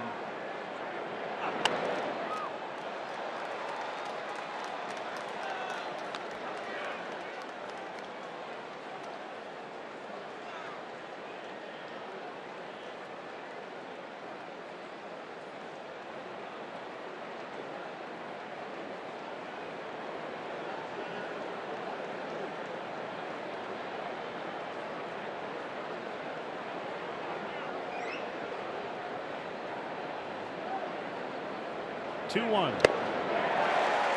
2-2.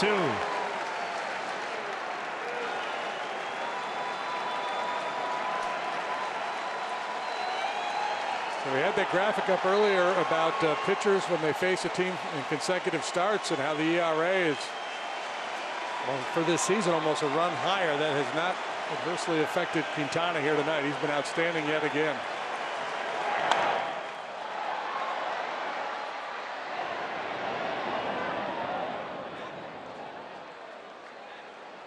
10th career start against the Brewers. Came into this ball game with a 1.78 earned run average against Milwaukee.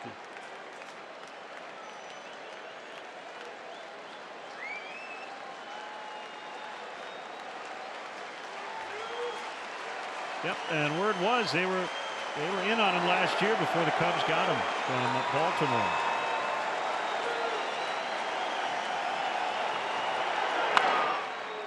Fly ball left field.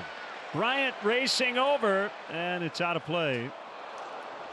Wind pushing everything toward that part of the ballpark. Farther to the left.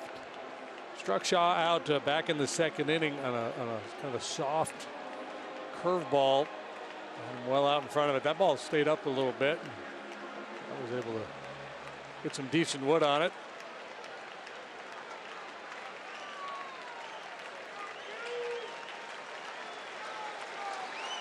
Big time power, as we mentioned earlier, though, just one home run against left-handed pitching this year. Way high. It would be Eric Kratz next.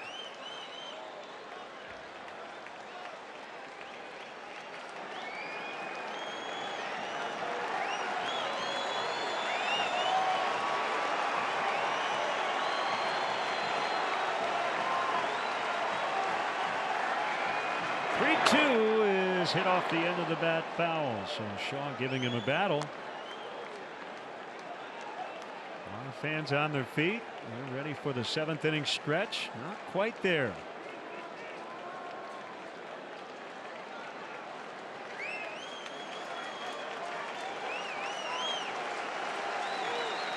Aguilar at second base. Cubs lead 2-0.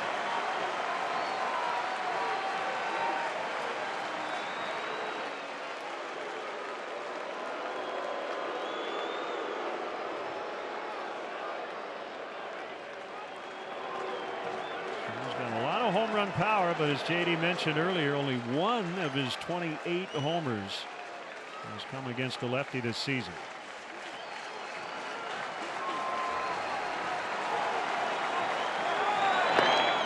And he walks.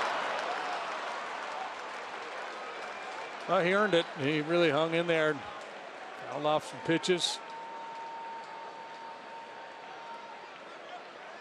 Kratz is being called back to the dugout.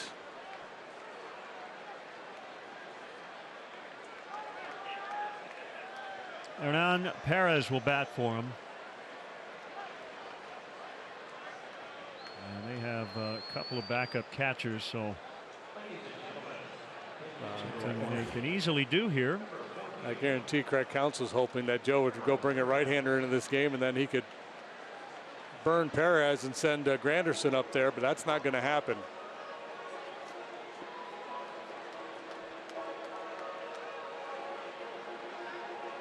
Today, Joe talking about Kyle Schwarber last night. He burned him, meaning he had him announced as a pinch hitter. Counsell then got Josh Hader into the game.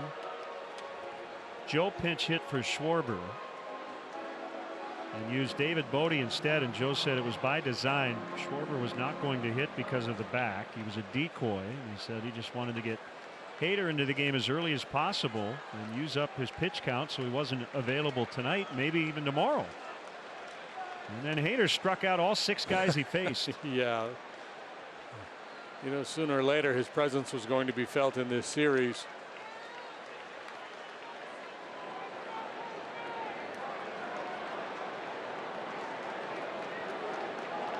So the veteran utility man, Hernan Perez, with runners at first and second, and 2 outs here in the 7th inning. Milwaukee out hitting the Cubs 2-1. The Cubs taking advantage of 2 errors in inning number 2. Scope allowing Zobrist to reach, and then the starter Chacin, a wild pickoff throw to second, allowing Zobrist to score from third. Cubs added a run on the Caratini single. He's one of those nose to toes hitters, swings at all kinds of pitches, in and out of the zone, doesn't walk much. He does have a little power. He's at 9 home runs this year, limited time, slugging .401. His numbers off the bench in the pinch, 190.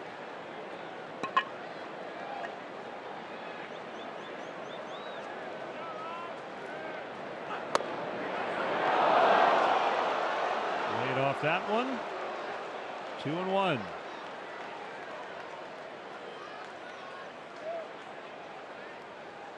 Arcia on deck, but no guarantee he will bat if this inning continues.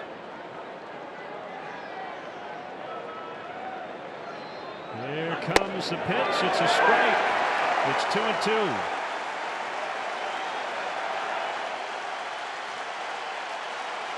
That's making a liar out of me, being very patient here, almost passive.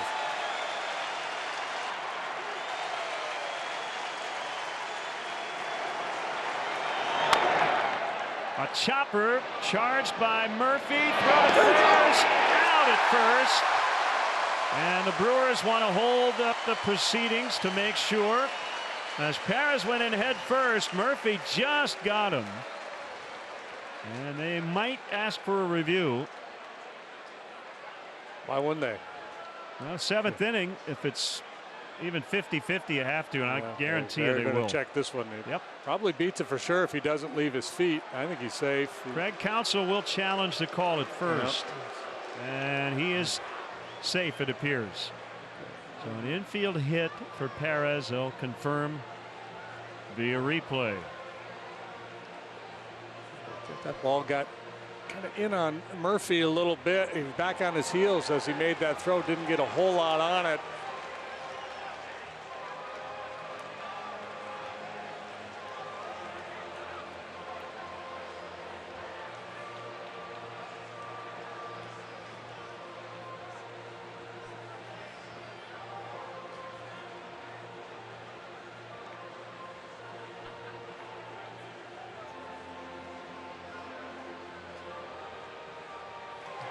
So the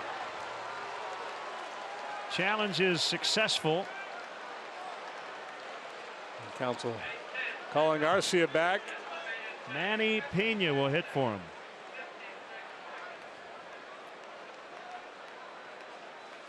Bases loaded, 2 outs, 7th inning.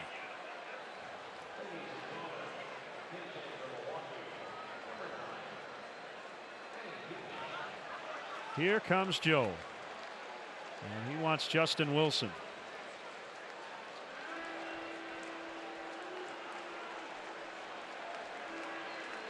Tight spot, 2 outs, bases loaded. Crowd will give Q a great ovation as he walks off.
He'll just pace and hope Justin Wilson can get out of this inning. Bases loaded, 2 outs, Cubs leading 2-0. Yeah, it's so important to throw strike one here. Wilson enters for the 65th time with a 2.96 earned run average. Pena only has 5 at-bats in the last week. And hit by a pitch in the face recently, took some stitches. And takes a strike. That'll open things up, and I'll put Pena into swing mode a little bit. Even with that win on the challenge, the Brewers are 6-23 in getting calls overturned. As Perez beat out that infield hit. Here's the 0-1. It's a strike. Now he's got options.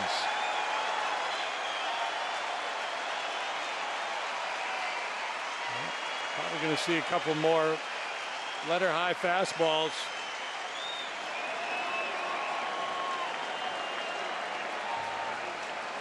Three on, 2 down.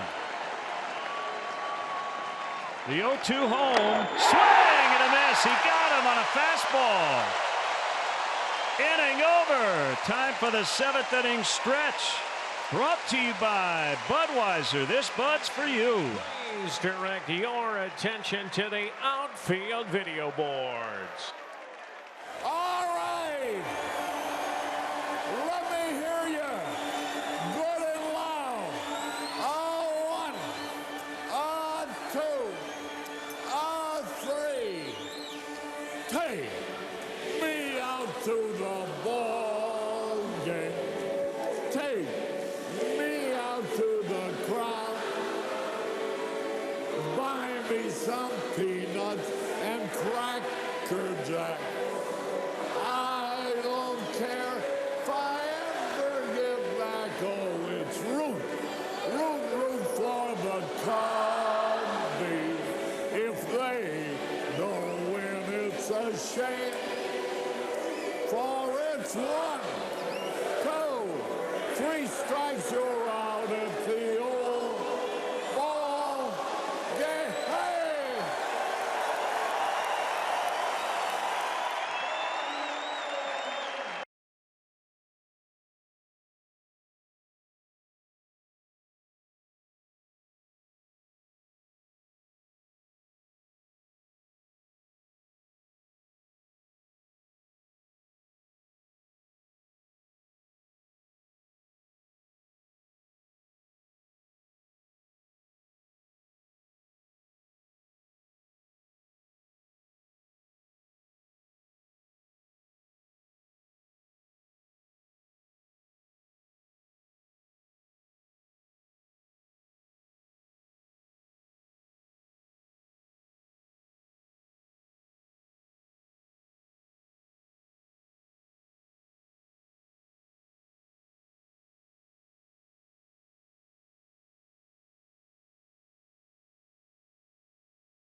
Pinch hitter Pena. And Manny will now catch. Perez playing short.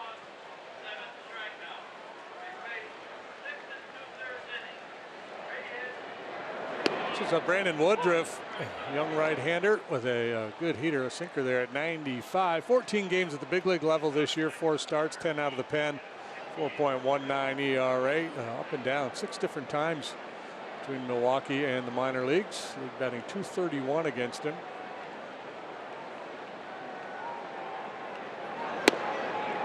Well, the Brewers won a game last night on a wild pitch. The Cubs might win a game on an errant throw into center field.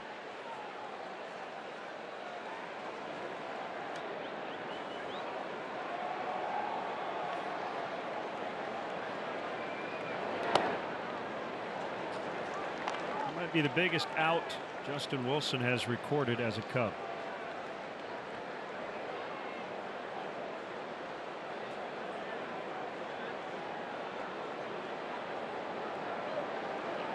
1-2 on Zobrist is wide.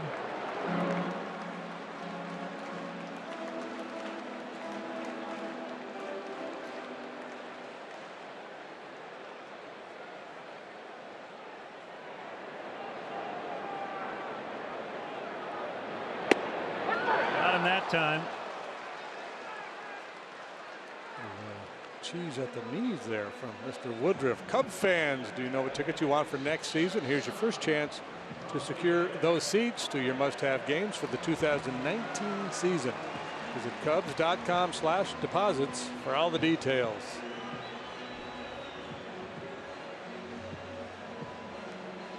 That's Jorge De La Rosa.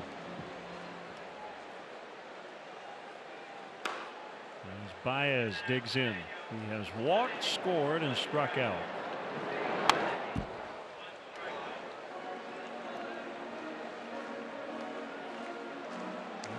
He's had some pitches to hit tonight. Hasn't been able to deliver. He took a walk and scored, though, back in the second, and induced that errant pickoff throw by virtue of his magical nature.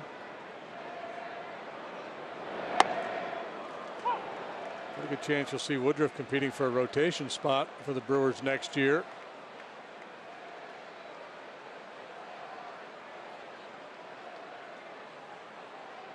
Quintana went into tonight with a 4.14 this season. Now his ERA down to 3.97 after 6 2/3 of scoreless ball. So funny how you get used to guys in certain roles. I was just about to say Tommy La Stella now pinch hitter on deck. No, he's in the lineup tonight. 2-2.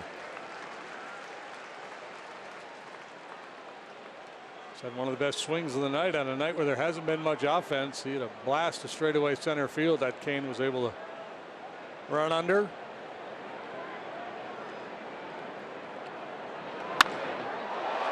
Toward the middle and through for Baez.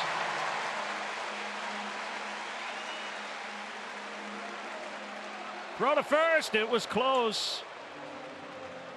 And he just got back in.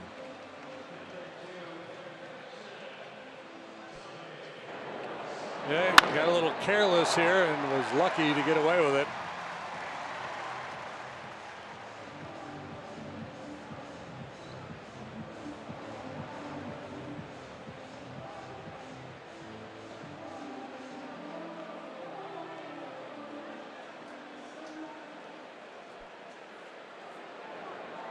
As long as you make it back.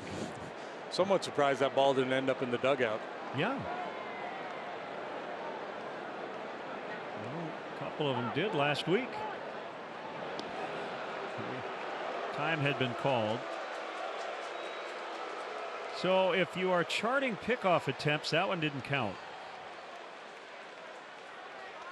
If you are charting pickoff attempts at home, we may need to have a talk. You're really going next level.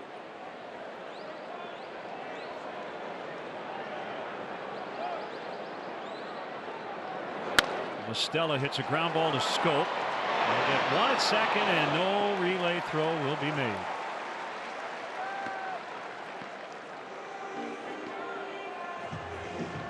Hey, Cubs fans, download the My Bona Rewards app today and follow along for your chance to score free beef sandwiches throughout the season.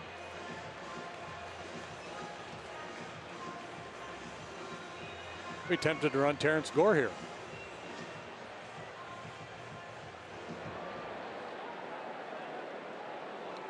Came in and stole a bag last night when the Cubs were down in the ninth. Yeah, normally you don't use your resources when you're leading, but again, it's September. We've got expanded rosters.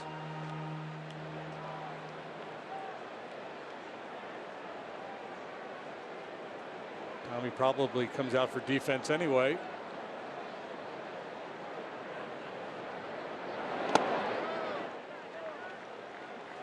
Take a look at the forward drive of the game, and use the term loosely. It was good enough, though. A little soft floater over the drawn-in infield, just off the tip of the glove of Scope.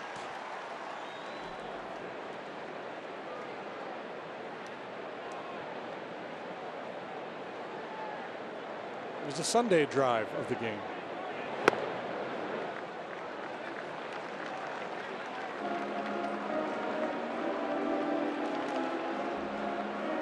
Woodruff, considered by Baseball America the top prospect in the Brewers organization prior to this year.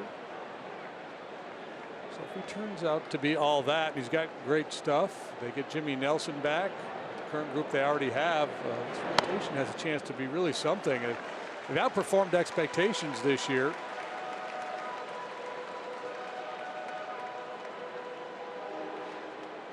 Maybe not their own, but I think outside looking in, I think the group that they have pitched better than most people thought they would.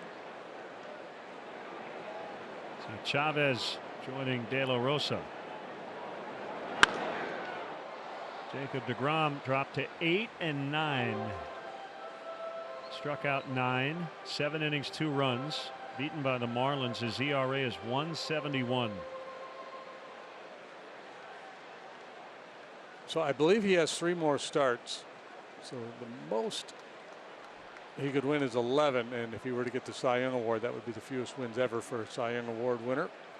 Saw the other day 8 pitcher wins, 8.1 wins above replacement, according to Baseball Reference. Estella goes, and a slicing drive will land fair. Tommy around third. He's going to score. Caratini with a double. It's 3-0. Well, I love that add-on late. Victor Caratini riding that 2-seam fastball the other way. Well, he's had a lot of good swings lately. And slamming Washington the other day. First extra base hit of the night for either team. Little curvature into the corner. And Stella moving with the pitch. He's going to score easily.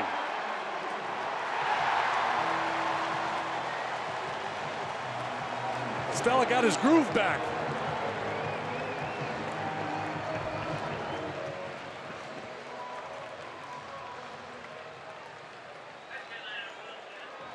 Tommy went right over to Terrence Gore, right? And he said, that's how you do it. Yeah, don't be thinking about running for me.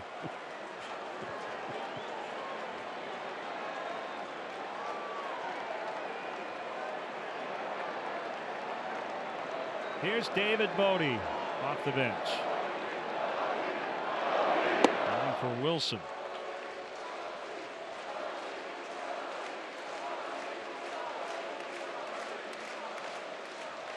Jason Hayward taking care of Tommy.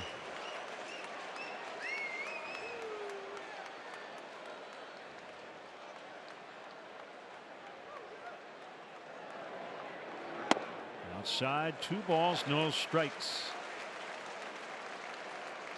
The Red Sox have clinched a postseason berth. Beat the Blue Jays tonight, so they're the first team to solidify a spot in the tournament. 99-46. So the second, and Caratini back in time.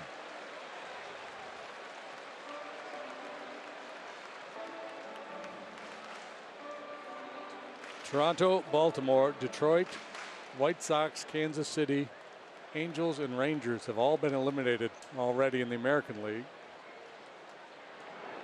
Marlins, Reds, Padres will have to wait till next year in the National League.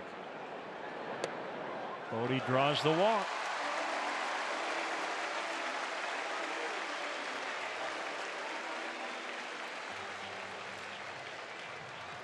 Derek Johnson, former Cubs minor league pitching coordinator, the Brewer pitching coach, will head out to the mound. Dan Jennings, a left-hander, up in their bullpen. In terms of the Cy Young, Rich checks in on Twitter and makes a good point.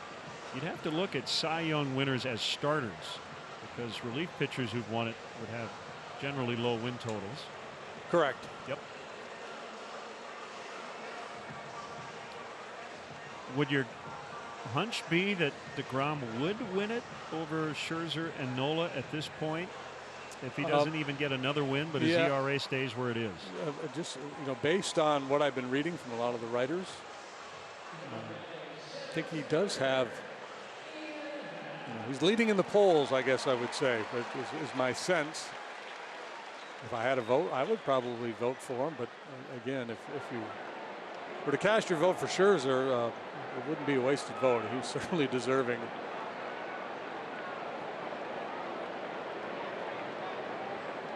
Ian Happ with 2 men on. The pitch. One outside.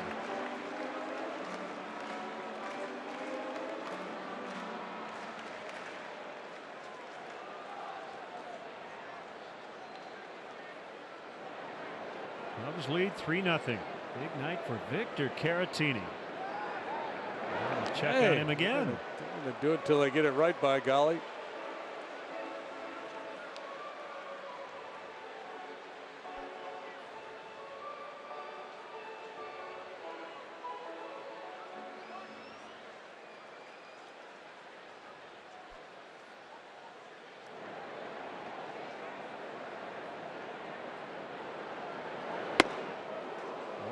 to Happ. That's the one that elevated fastball is the one he's been working on, trying to stay a little taller, a little higher, and come down through that elevated pitch instead of dipping the shoulder.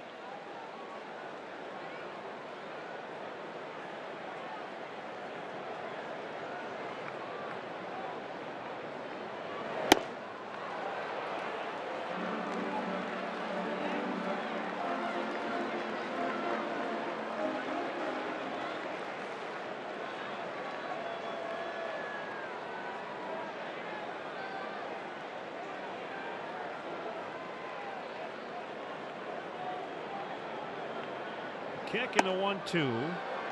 Missed the top of the zone. It's Taylor Williams joining Jennings. The Brewers will have one last turn through their order. It'll be 9, 1, and 2 due in the 8th.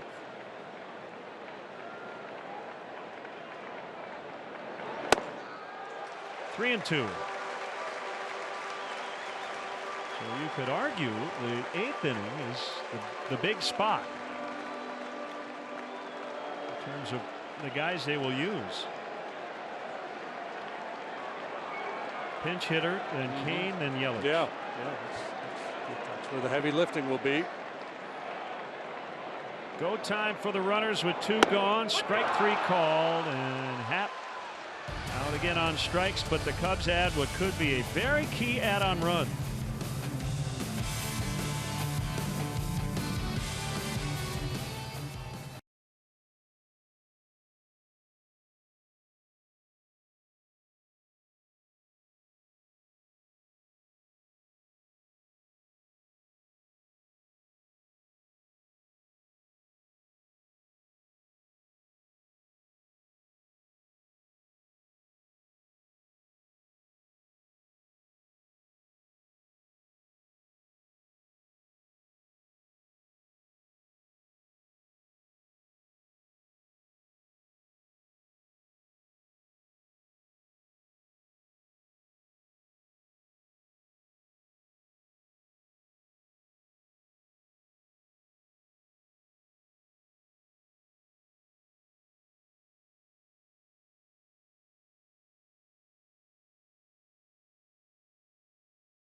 David Bodie stays in and plays third after pinch hitting. Albert Almora Jr. replaces Happ in center field. And veteran lefty Jorge De La Rosa will work with a 3-run lead. 53rd appearance on the year for De La Rosa, a 3.83 earned run average. So another lefty out of the pen. Keeps Thames, Moustakas, and Granderson on the bench. Saladino will be the first guy that Jorge deals with.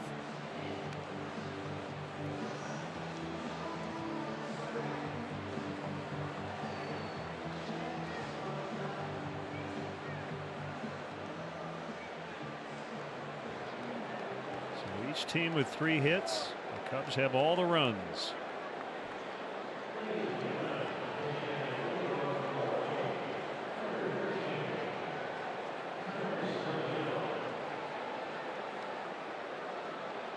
Six and 2/3 from Quintana. 1/3, but a big one for Wilson. Huge strikeout to end the 7th.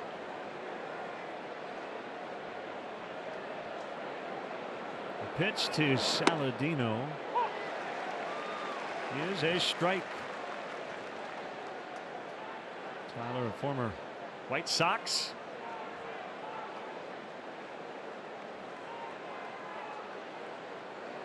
Brewers acquired him in mid-April, and a ground ball to Bodie, a bobble, but time the throw, he got him.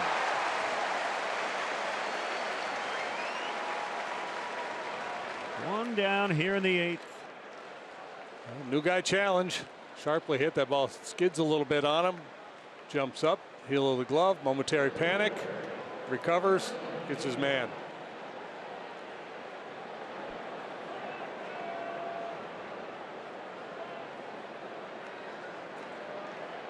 See that commemorative patch on the right side of the cap.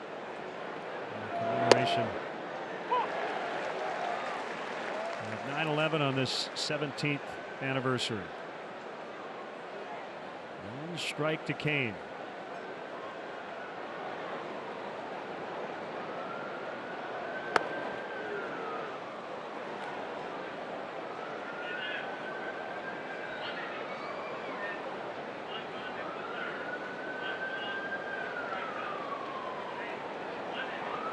Kane's had a big night with a glove. 1 for 3 at the dish. 4 hits last night. 1 and 2.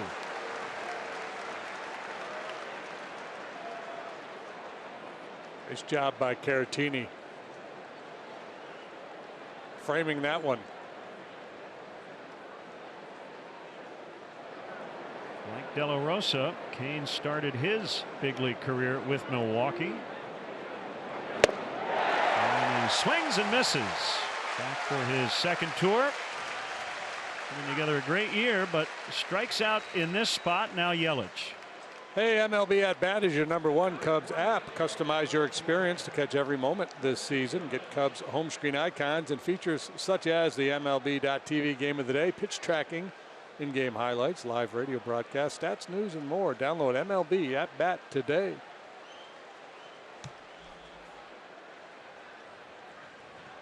Yelich 0 for 2 plus a walk.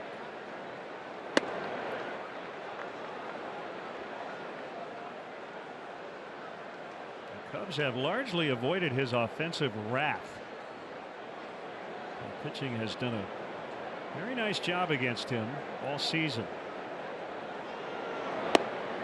This is the 18th game of this season series.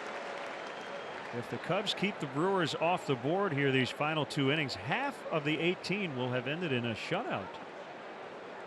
That seems like a lot. Yeah, that's a big number against a very good offensive club.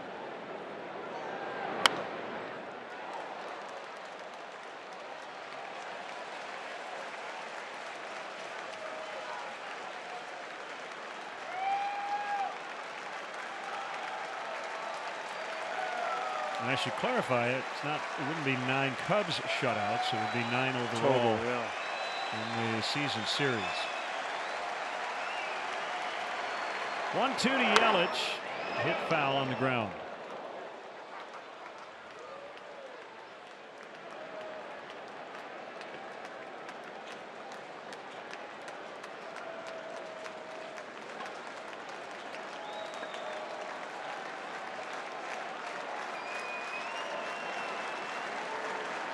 Will be the 6th by the Cubs.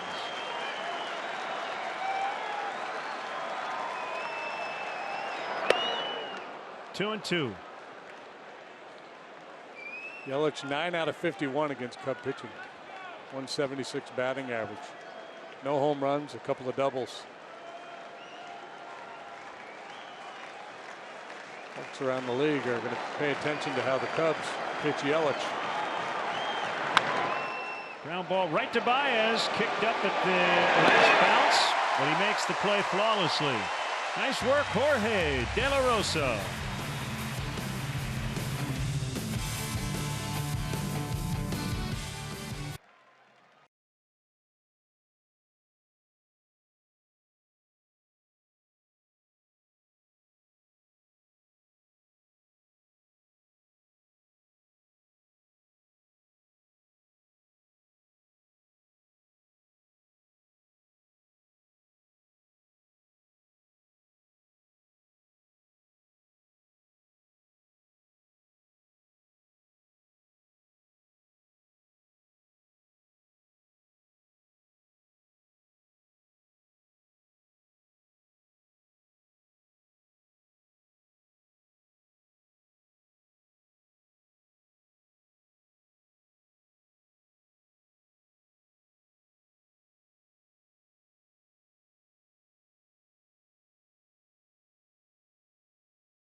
Left-hander Dan Jennings.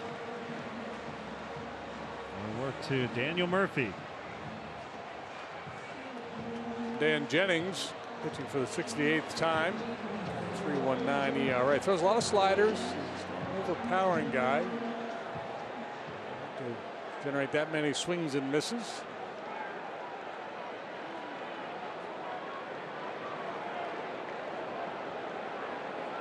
A couple good swings tonight, but he's 0 for 3.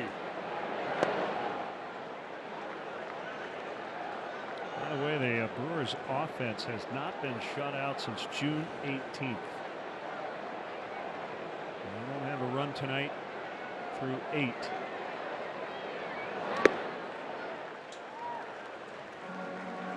They've got Aguilar, Braun, and Scope doing the 9th. I'm guessing it'll be Pedro Strope's inning.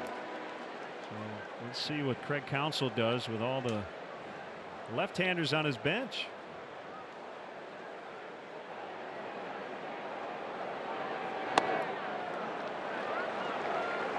Jennings 3-0 to Murphy.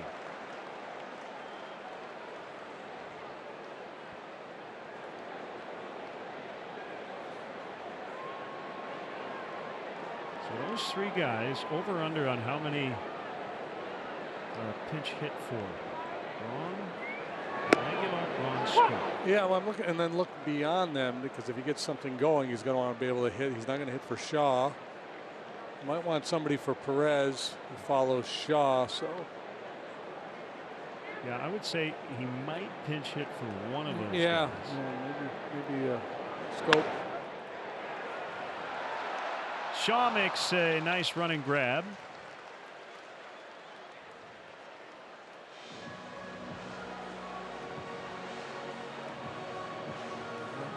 It will bring up Bryant, but he will not face Jennings.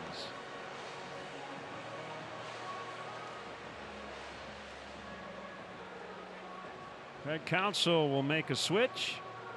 I'll tell you which right-handers coming in when we return from the break.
Native went to Kent State University.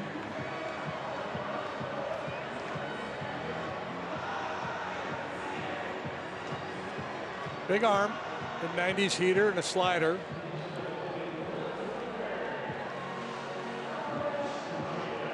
One out, nobody on. And the batter is Chris Bryant. He's lined out twice, struck out once. This is the whole Williams replaces Jennings to face Bryant. The Williams, Jennings, Bryant. I love it. Narrative. You're all over it. KB was all over one back in the 3rd, smoked it to center, but Kane made a heck of a play on him. Ooh, that's nasty. Tight little slider. Awkward cut by Chris. a good starter, man, with a dangerous hitter. Strike the ball right off the edge. Looks good out of the hand.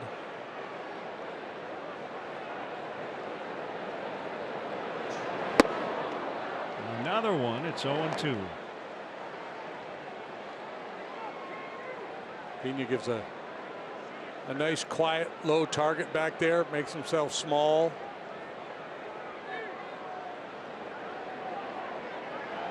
So teammates come up to him and say, "Dude, you're so small."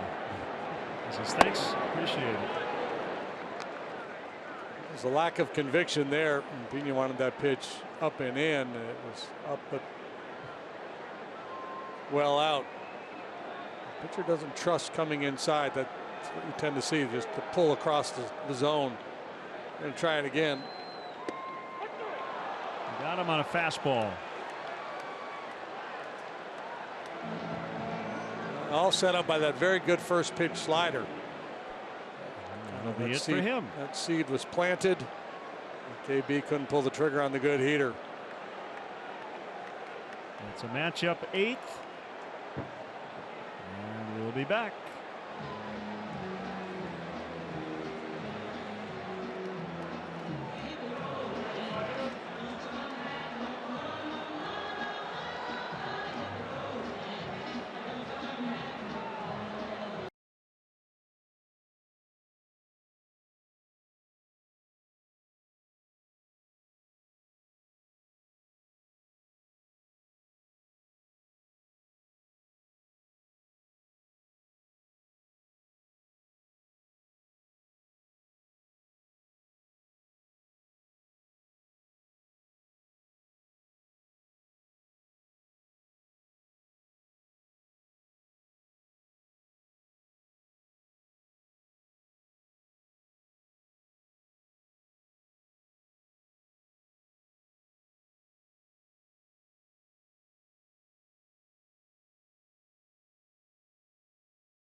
Recently taken out of the Brewers rotation amidst some major struggles. Will work out of the bullpen for the first time this season. Yeah, he's done it some in the past. He did last year. He worked both as a starter and a reliever last season. He's got a real good splitter. Yeah, and I think that's what counts for why he went to him here against the lefty slugger Rizzo. His first appearance in 9 days. And the first pitch is taken for a strike. Anthony 0 for 3. Cubs lead 3-0. 8th inning. Pedro Strop likely in the 9th. There's a split finger pitch.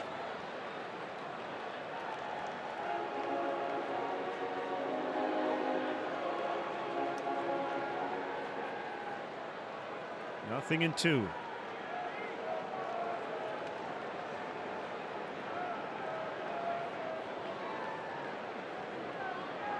Got him on a high fastball at 95. That will take us to the 9th inning. It's 3-0.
Baez over to second base. And Pedro Strop will try to notch his 13th save. He got the win in Washington on Thursday, so he's like a starter. He's had 4 full days off. And coming into this appearance, 2.37 earned run average for the hard-throwing right-hander. Aguilar will take the at-bat. Braun is on deck. So far, since Joe went to the bullpen, it has worked out in his favor in terms of the platoon advantage.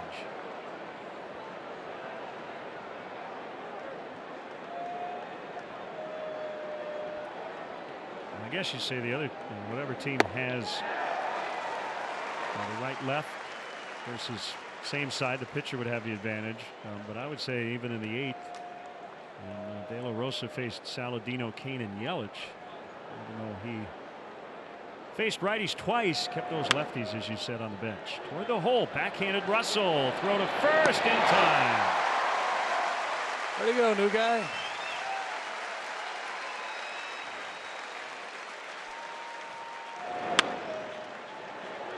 Lean out, roll over ground ball, and Addy dispenses with Aguilar. Brings up Braun.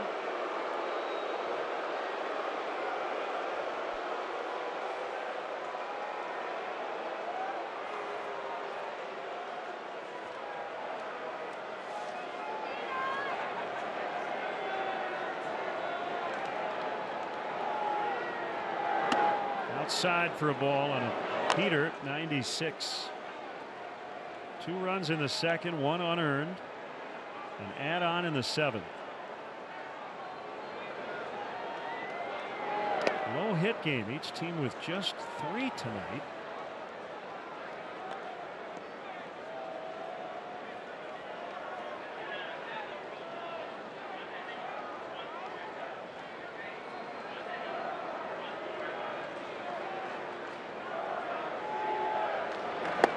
Swing and a miss. He doesn't try to muscle up. He gets very nice movement on his 2-seam fastball.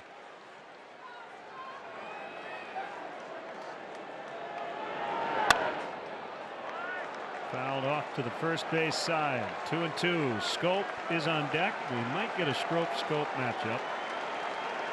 We can only hope.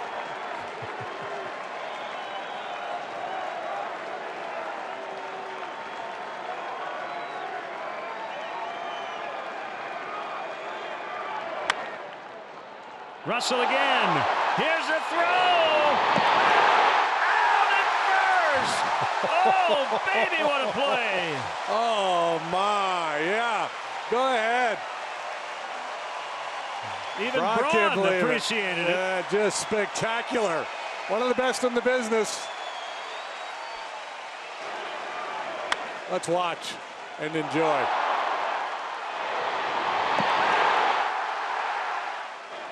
Lewis will likely challenge.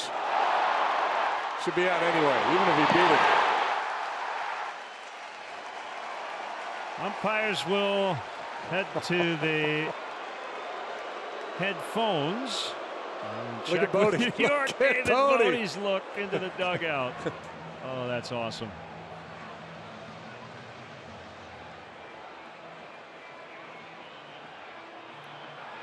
Look at Braun got a little caught in between and kind of a late lunge for the bag instead of just running through the base. And how about Rizzo on the other end as well? Out. Yep. Just spectacular.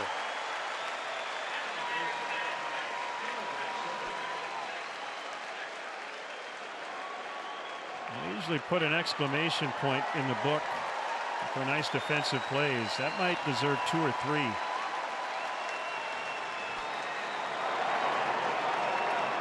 Two outs, 9th inning. Strope to Scope. That's a strike.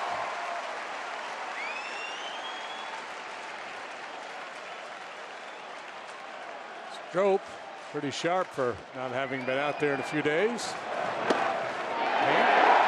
0-2.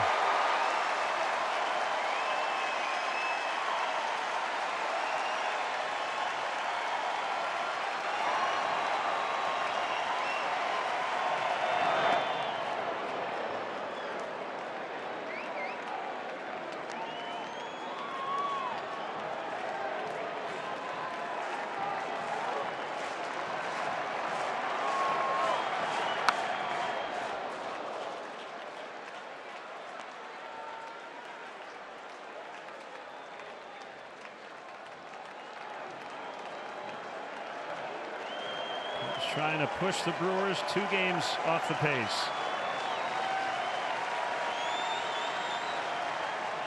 Swing and a miss. Cubs win. Cubs win. They have shut out the Brewers 6 times this season. It's the most whitewashings against one opponent in a season since the 1928 campaign, when they blanked the Reds 7 times. And the Brewers shut out for the first time since June 18th. What a great win. Yeah, and they get it done with just, what, 3 base hits in the ball game. Jose Quintana is doing his normal thing against the Milwaukee Brewers. He absolutely owns this ball club. And Cubs guaranteed leaving this series, heading for Washington in first place. A rubber game in this series tomorrow night. And the Brewers will look at the board and see the Cardinals leading 6-1 late over Pittsburgh. So a good night for the Cubs here at Wrigley, and a chance to win 2 of 3 if they can get game 3 tomorrow. And they will hand the ball to Kyle Hendricks. They'll oppose Chase Anderson. Battle of right-handers.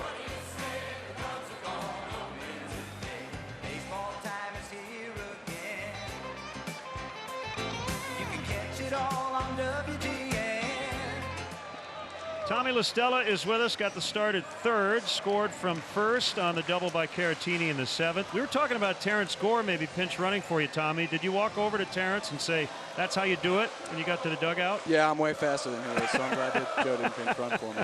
But it was an awesome at bat by Victor. Hey, baby. Awesome at bat by Vic. And, you know, I happen to be in motion. He was in the right spot, so we got it in. Give us a sense of just the vibe in the clubhouse. Brewers have obviously been on a nice run. They've tightened things up here in this division race. But you guys have been through this before. Yeah. I mean, mood's good. Everything's good. Nobody's really too concerned about anything. I don't think, you know, even when it gets tight, I don't think this is a team that panics or thinks too much into it. We just go out and play our game and do what we do. So, Tommy, you know, typically guys who start a lot and then have to pinch hit, they probably come to you to ask what your routine is. Do you have to ask the everyday players when you start? Because it is a different mindset, isn't it? Yeah, pretty much. It's a little unfamiliar territory out there for me sometimes. But it's nice to get the 3-4 at-bats in a row and try and string them together. But, yeah, it's weird. You know, at this point, sometimes it does feel a little more comfortable pinch hitting. When you're having the kind of year you are off the bench, all the pinch hits, how many times does one of your teammates come up to you and say, man, it's not that easy? Because that's a hard gig to come off the bench. You know, you're facing big velocity late in games. Yeah, I mean, it is difficult, but at the same time, I try and view it as just an at-bat, and the guys are really appreciative of the effort, and I love that, and everybody kind of spreads the love that way. But yeah, they're great about it, and you know, I can't do what they do. They're pretty special too. Last question: I don't think we ever got to the bottom of the waffle iron that made an appearance on the last trip. Can you give us any inside scoop? Yeah, somebody broke it. Ian's not too happy about it. He spent $15 on Amazon buying this waffle maker, and then somebody just cleaned it out like the second day. So he's kind of seeking payment from the rest of the group, but hopefully we can get another one in there. So the idea was if somebody hits a home run, the ball's been waffled? Yeah, if you waffle something, you can come in and clamp the waffle maker, but it's not there anymore. So yeah, that's very Cub-like. Tommy, thanks for the time. Nice job. Try Panini, maybe. Thanks, guys. Tommy La Stella after the Cubs 3-0 win, and you're going to see this play a few more times. Addison Russell getting back to his feet and beating Ryan Braun. We'll be back.